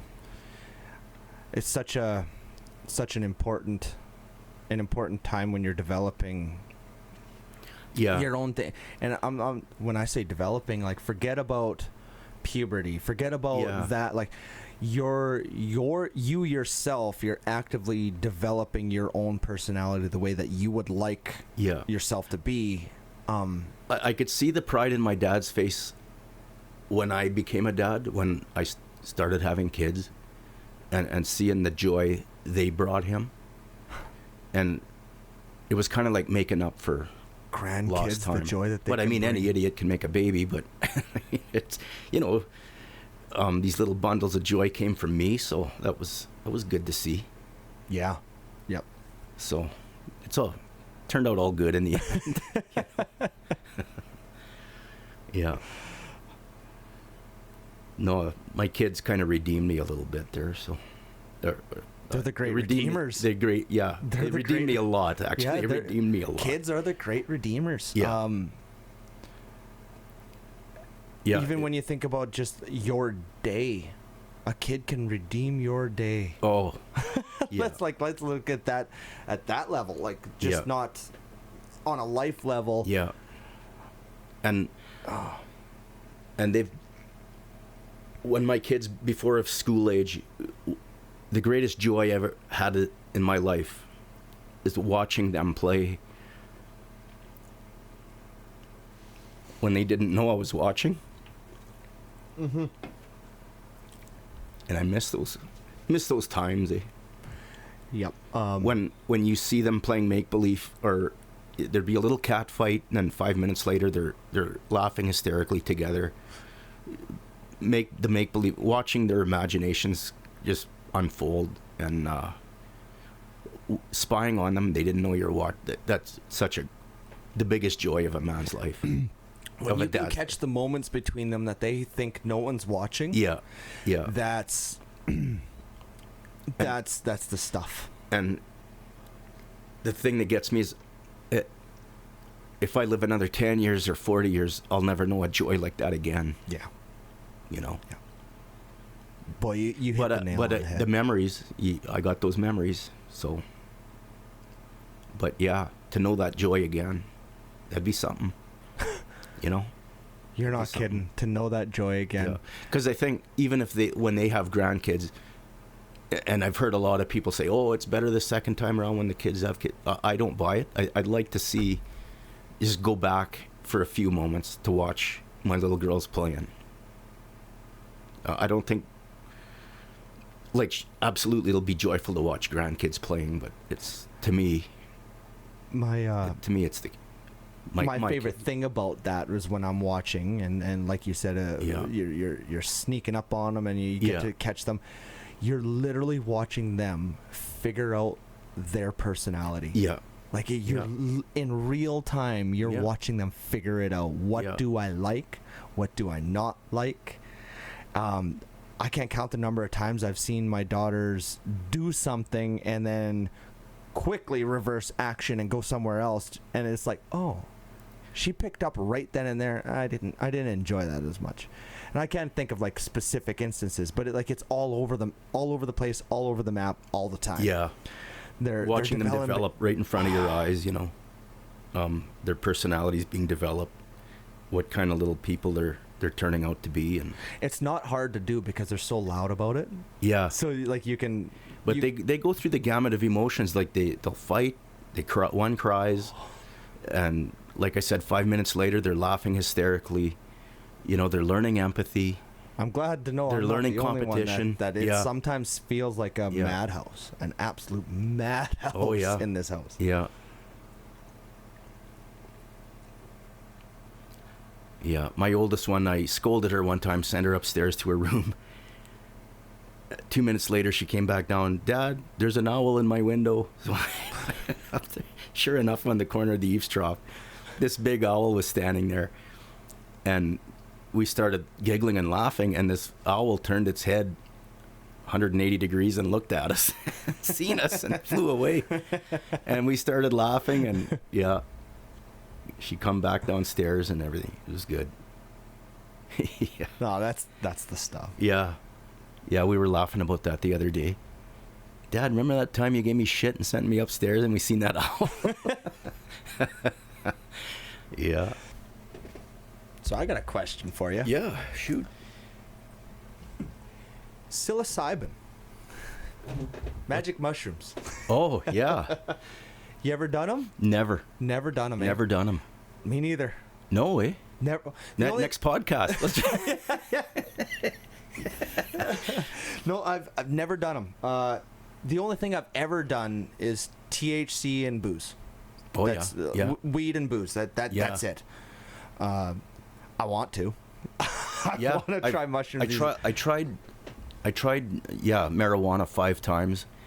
All it did to me was make me cough. Yeah.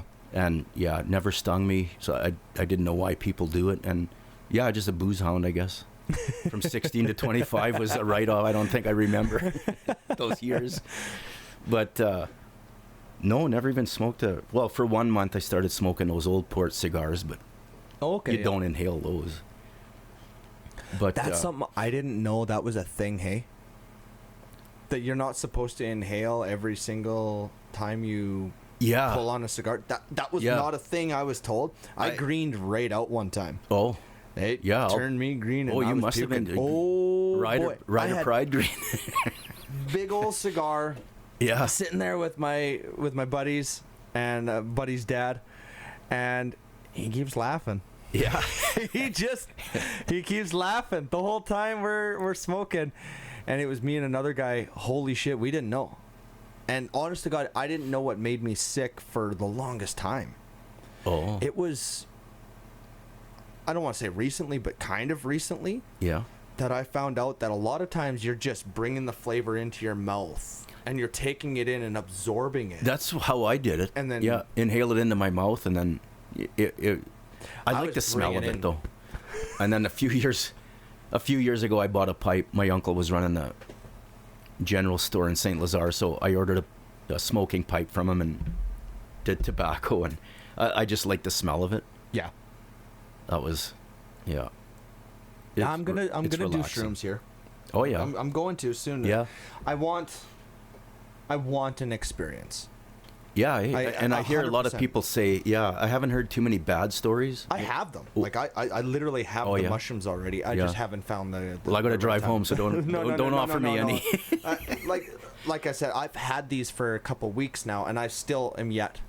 Oh yeah. To try them because I want to wait for the right time. Yeah. I want to do it with my wife, but we can't have the kids around. I'd like to find somebody. Yeah. Like, it's there's lines I just won't cross. Yeah. I know for a fact that I've got even friends who have done shrooms while their kids were sleeping upstairs in the bedroom. Oh yeah. Cool. If that's what you do, okay, cool. Yeah. But I just know for a fact that I'd never be able to pop those into my mouth and eat them and have a good experience with them, knowing my kids are inside the house. I need to have them taken care of. Yeah, because if there's a crisis and you're in no shape to help. Exactly. And my original plan was I wanted to get some, and then I wanted to take some the first night and Chelsea stay sober. Oh yeah. I wanted Chelsea to stay sober, and she could watch over me, and then the next night.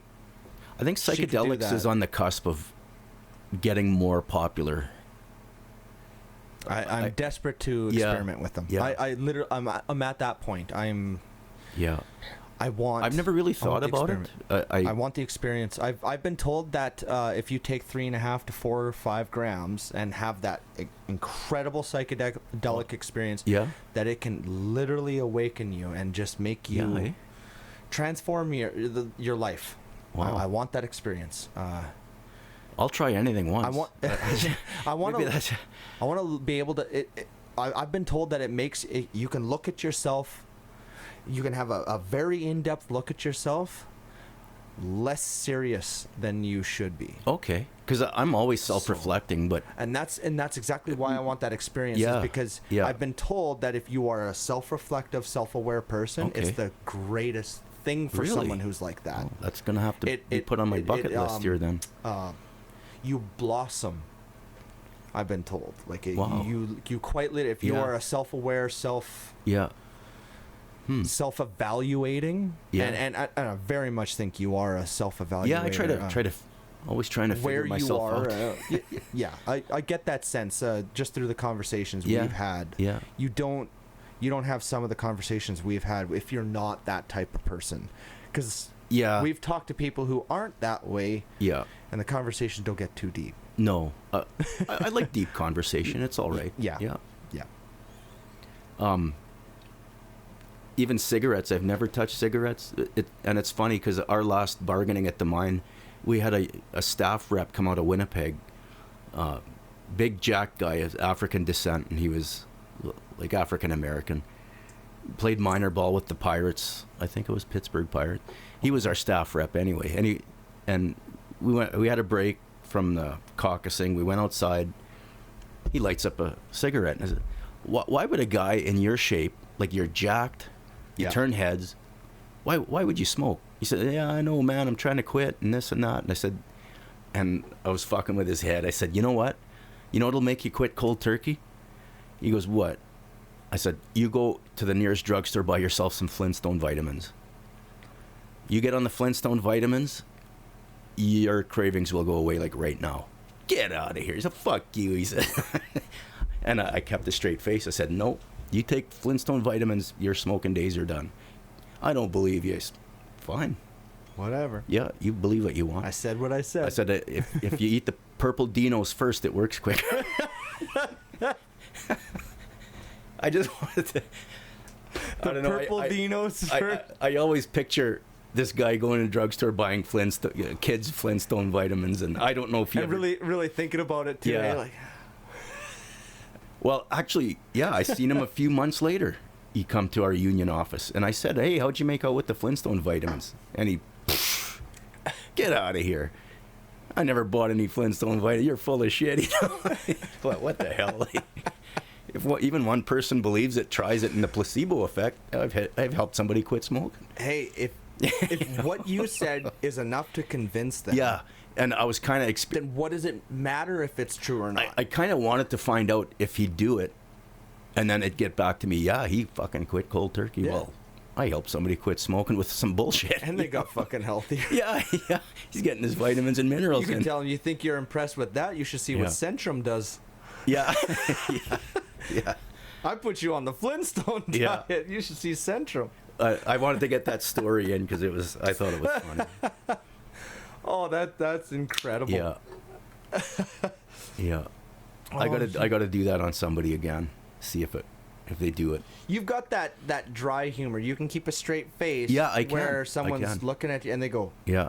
I've seen it. I can't Yeah. think of like a perfect example right now, but I have seen it in action in the lunchroom. The lunchroom, where yeah. guys are looking at you and they're trying to read you. And Yeah. you're giving them nothing. You're just Yeah. looking at them like, what are you looking at me for?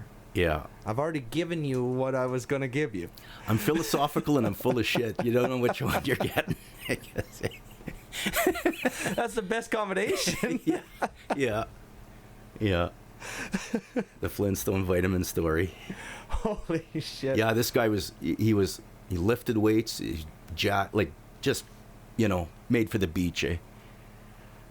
Excellent shape, and there's smoking, putting that shit in his lungs. It was like Erasing everything. Yeah. Yeah. Actually, I gotta run one more time to grab my other sheet of paper. I noticed there's one thing Oh, I never yeah. transferred onto it that I do want to talk to you about. Yeah.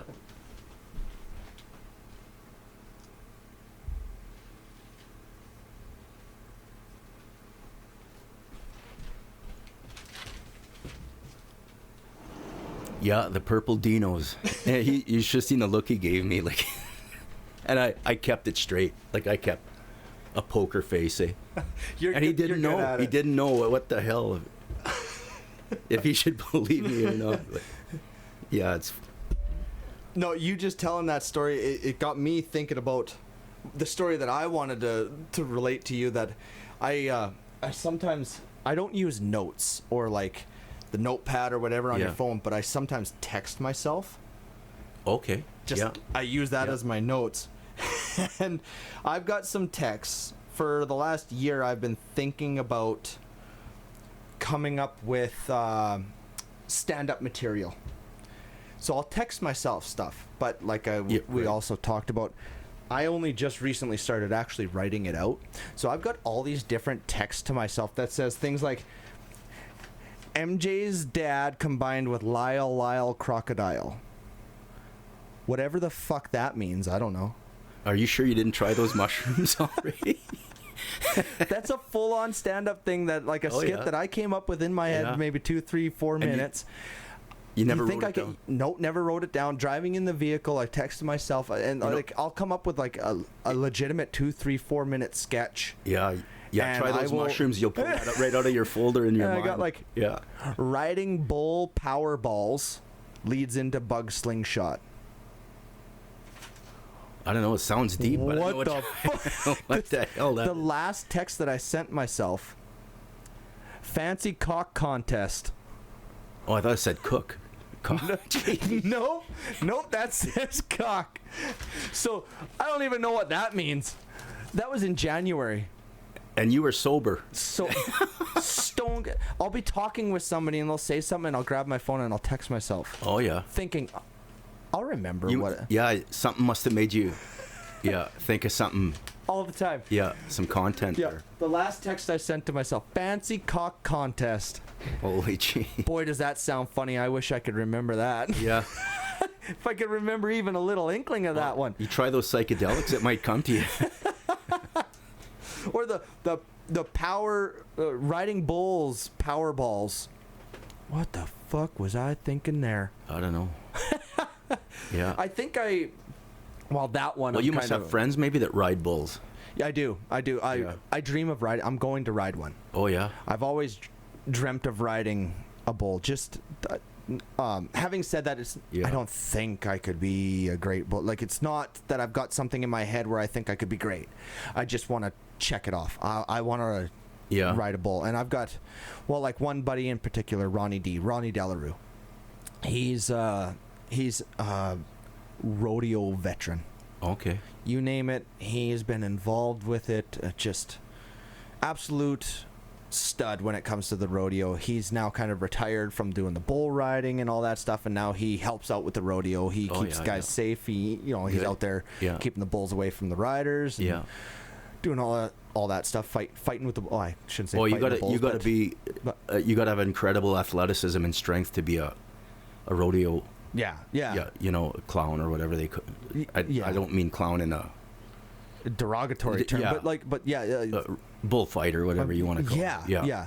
So he's doing that now, and anytime I bring it up, for years he's always said, "Come down, any day, Yeah. any day you want. Yeah. Come down, and I can get you onto a bull." He said, "Just text me, say I'm coming, and I'll get you on one. And one of these days, I'm gonna fucking do it. I promise you, I'm gonna do it. Make sure It's- Chelsea tapes it up. 100%. Yeah. 100%. Like to see Multiple that. angles. Yeah, we'll show it on the podcast. Yeah. I want to try it. Wear a helmet with a camera. See, A that's the thing, forehead and I camera. don't know if it's just my ego, but I told him I don't want a helmet. I want to put a hat on. I do. If I'm Yeah, gonna do just it, make and I don't Yeah. think that there's no way I can't get hurt. That's not the way I'm thinking. I'm not that way. Yeah. But at the same time, I do want that experience. And I told him the reason why is because I want that experience when I'm looking there. You're an adrenaline junkie. I want to Anybody who nod my bungee jumps is an adrenaline junkie. I want to nod my cowboy hat, Oh yeah. not my helmet. Yeah. And I asked Ronnie, I said, does that make sense? I want to nod a cowboy hat, not a helmet. I've got that in my mind, and that's all I've got in my mind, that when I nod my Yeah. head, that it's a cowboy hat that I'm seeing in my vision, not a fucking helmet. Yeah. I'm not competing. So what did he say? And he was just like, cool.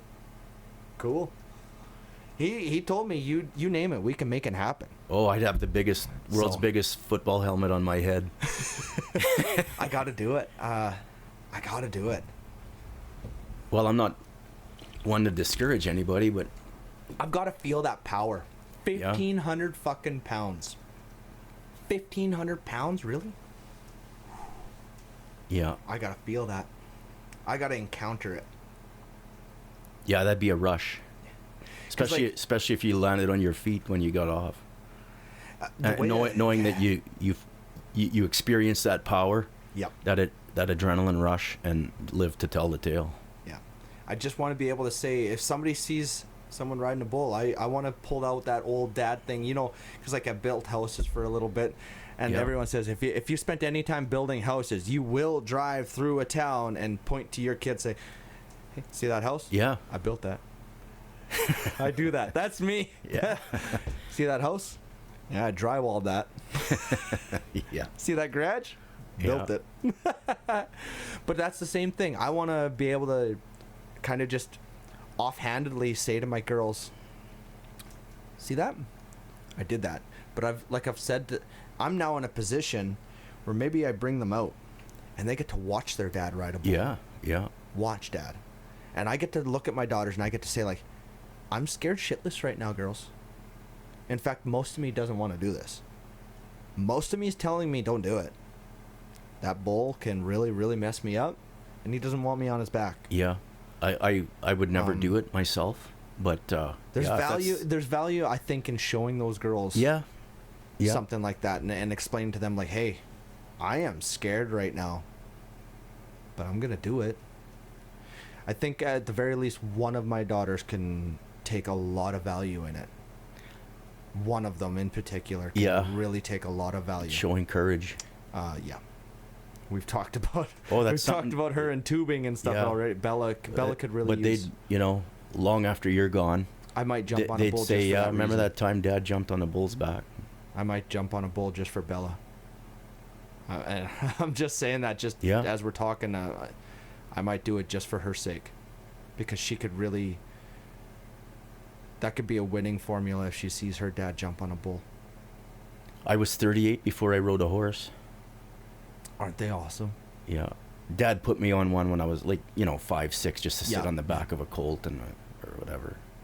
But they're amazing. I never really. I was 38, and he asked me off and on through my life, you want to go for a horse ride? And I was 38 years old. There I was. Yeah, what the hell? And yeah, it got that summer. We were herding cows together. Yeah. Isn't that something? But I always feared it, and I got to overcome this fear before I die, and I did. I went up.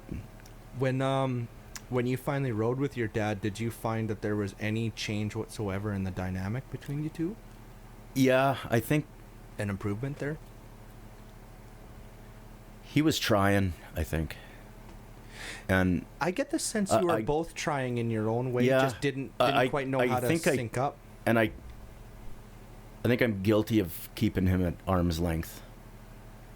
It's as the kid, Reg, I hesitate to say that you should harbor any guilt. It's very hard to find yourself and at the same time find your relationship with your father. And I say that not wanting to blame the dad, because there's not really blame. No, that's right. Blame's not the right word. Onus. That's not to sound like a victim, but I felt scapegoated a lot. Mm-hmm. Because I knew parents do. I knew my dad and my one brother were so close. I knew they talked about me behind my back, about my shortcomings and that. Like, mm-hmm. I know it went on. Mm-hmm. Mm-hmm. And then I just started distancing myself from everybody. I'll come out and say it. I'm the black sheep of my family, and that's fine and everything. But when you're getting scapegoated for, then it's different. I got a question for you, and the reason why I ask is it's more personal for me, and I'm asking for me more than you. So I have to preface my question with that. But was being a black sheep of your family more a product of them or for you? And I'm keep in mind I'm asking for me because I'm evaluating. I think dynamic. Both. I think when my marriage broke up was the peak of.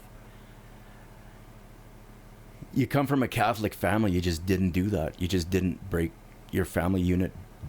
You stay no matter what's going on, and we broke up, and I remember. I became estranged. I became estranged from my family for probably till maybe 3 years ago. I go to mom and dad's. That long, hey? Yeah, it was a period of five whole years. Yeah. That I didn't talk to any of my brothers. And the last 3 years, I go to mom and dad's for tea again. Not as much as they'd like me to. Yeah. But it's hard. It's when you're estranged after you lose something there that you don't seem to get back. Like in the silence, there's a feeling of judgment. And my mom never gave up on me. You know, I could have killed somebody and been in prison, and she'd still come and visit me twice a year. The moms don't give up on you. And good mom. I don't want to come out and say I was her favorite.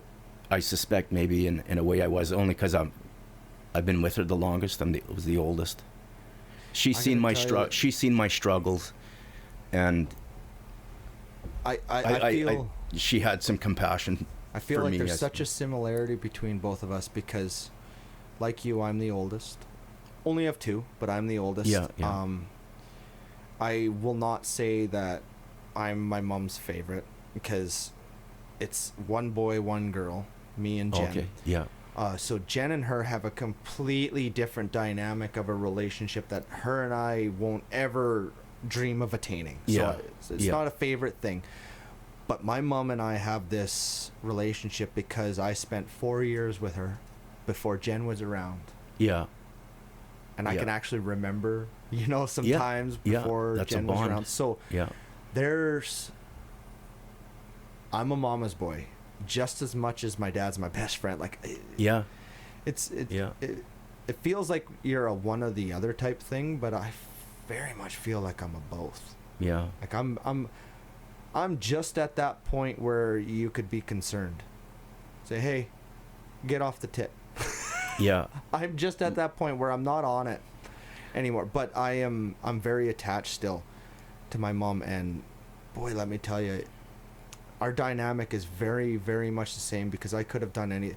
My mom used to tell me, it doesn't matter what you did. Tell me the truth.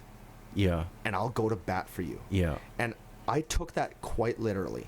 When I shut the power off to the school, you know who the first person I told? I went home and I went, Mom, sit down. I'm in big trouble. She says, what?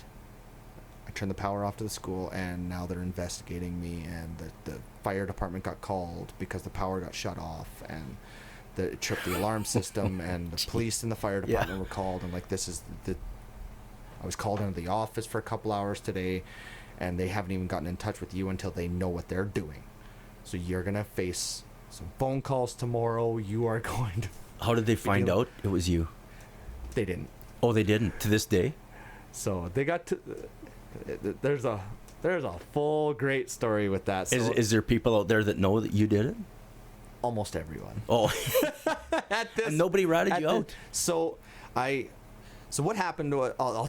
You know what? This is perfect for a podcast. I'll go right into the story. Yeah. So at lunchtime, they open up the gym and we shoot balls around and whatever. I'm a hooper, so we're shooting basketballs, and I see the 600 kilovolt breaker there. Like the where we store our balls and everything is the breaker room. Okay. It was a breaker. The MCC center was on one side of the wall with breakers everywhere, and then on the opposite side of the room was where you stored everything for the gym. So I would see that, and they had it labeled, the 600 kV breaker, main breaker. Yeah. They had it sitting right there, hip height, man. And I'm just like, and I'm telling you, for like months, I'm looking at that fucking thing every day. And then finally I told my buddies, I was like, I'd talked to them a couple times about my idea. I'm like, Yeah. hey, this is this could happen.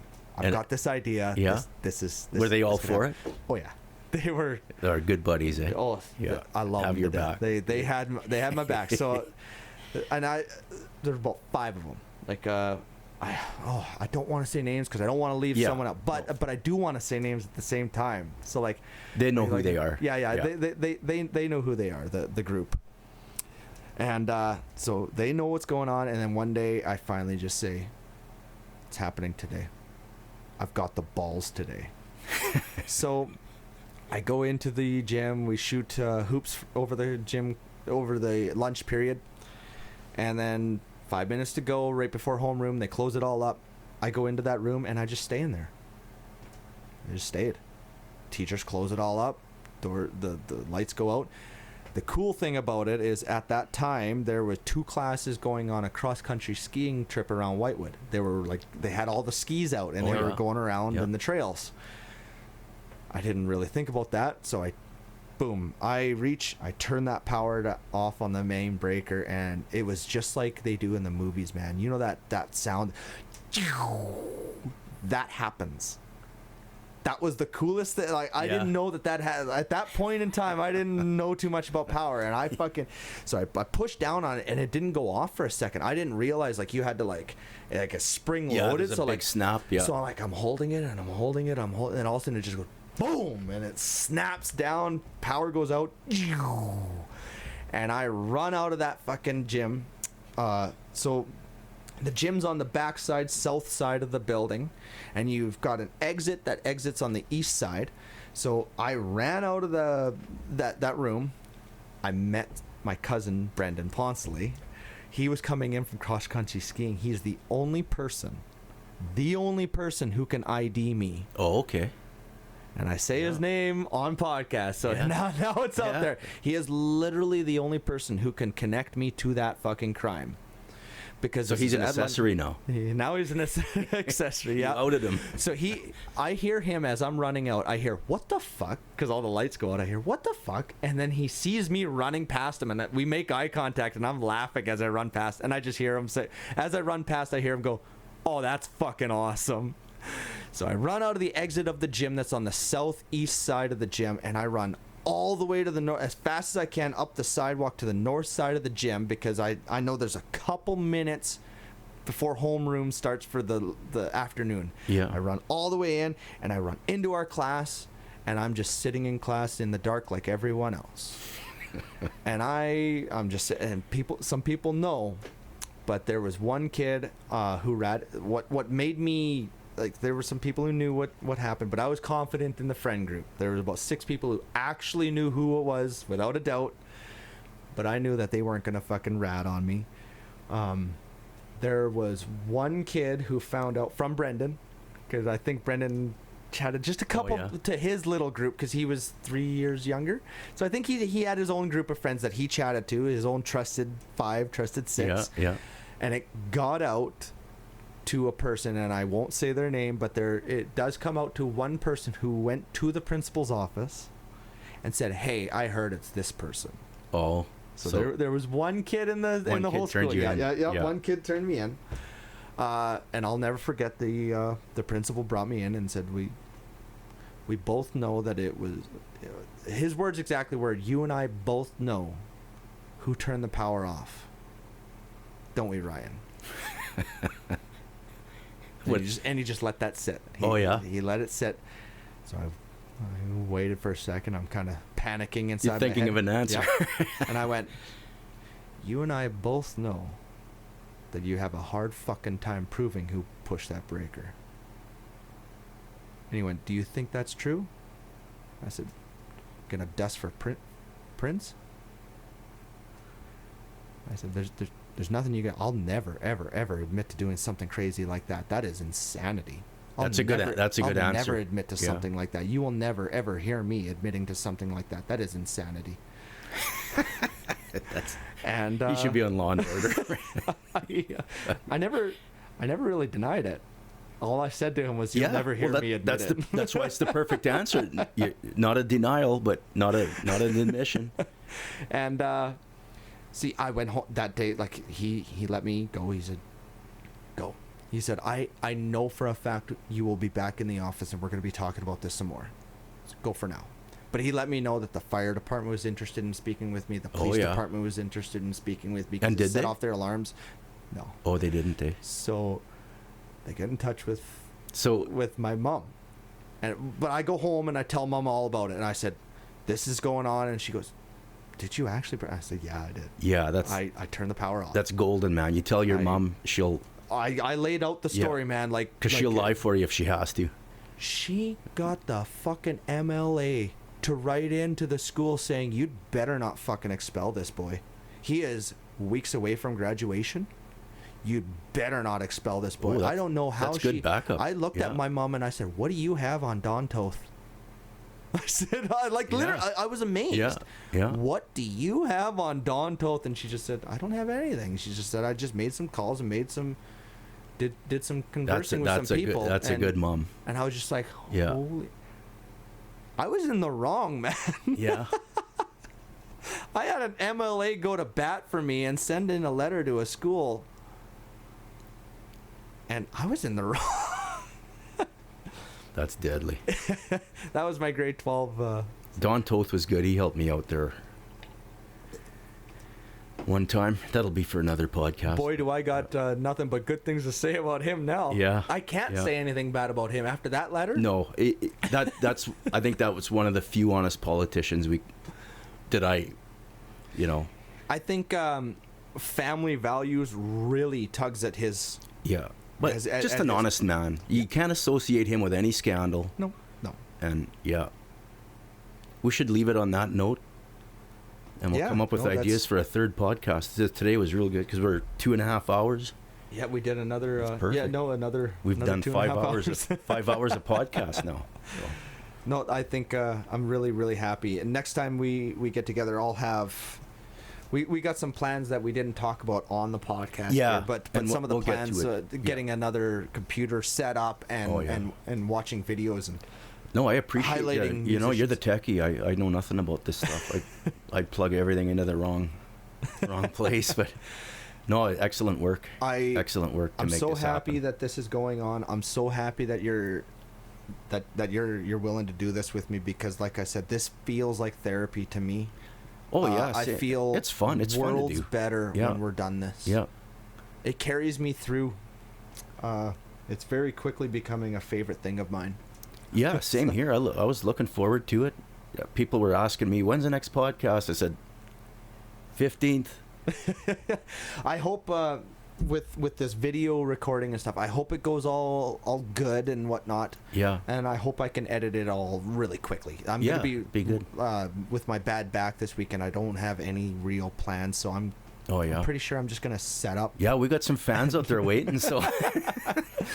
Well, we didn't talk about it on air here, but we do have like no less than 7 people who are willing and either ready to come on and on schedule, or we just have to work it out when they can. But they're for sure. So, yeah. We should have a section called mailbag, and we'll get. That would be really cool. If we could have someone, all you need to do is set up an email. That's it. Just set up an email for it, and people could. Somebody has questions. Well, we'll help you out. That would be very cool. Yeah. Or even a Facebook group where people could. We'll give you as bad advice as anybody else. No, that's a really good idea. Actually, I'm glad you even said it on air. That kind of cements it. We're gonna have to do it now that it's on air. Yeah. So look out for the mailbag. Yeah. I guess. If anybody's got questions, send in your mail and we'll. That would actually be really cool. Yeah. Maybe I'll ask somebody if they've got. I'll write down questions separately too if somebody's got something. Yeah. So you folks out there, send it in a self-addressed stamped envelope and we'll open it up and read it. Yeah.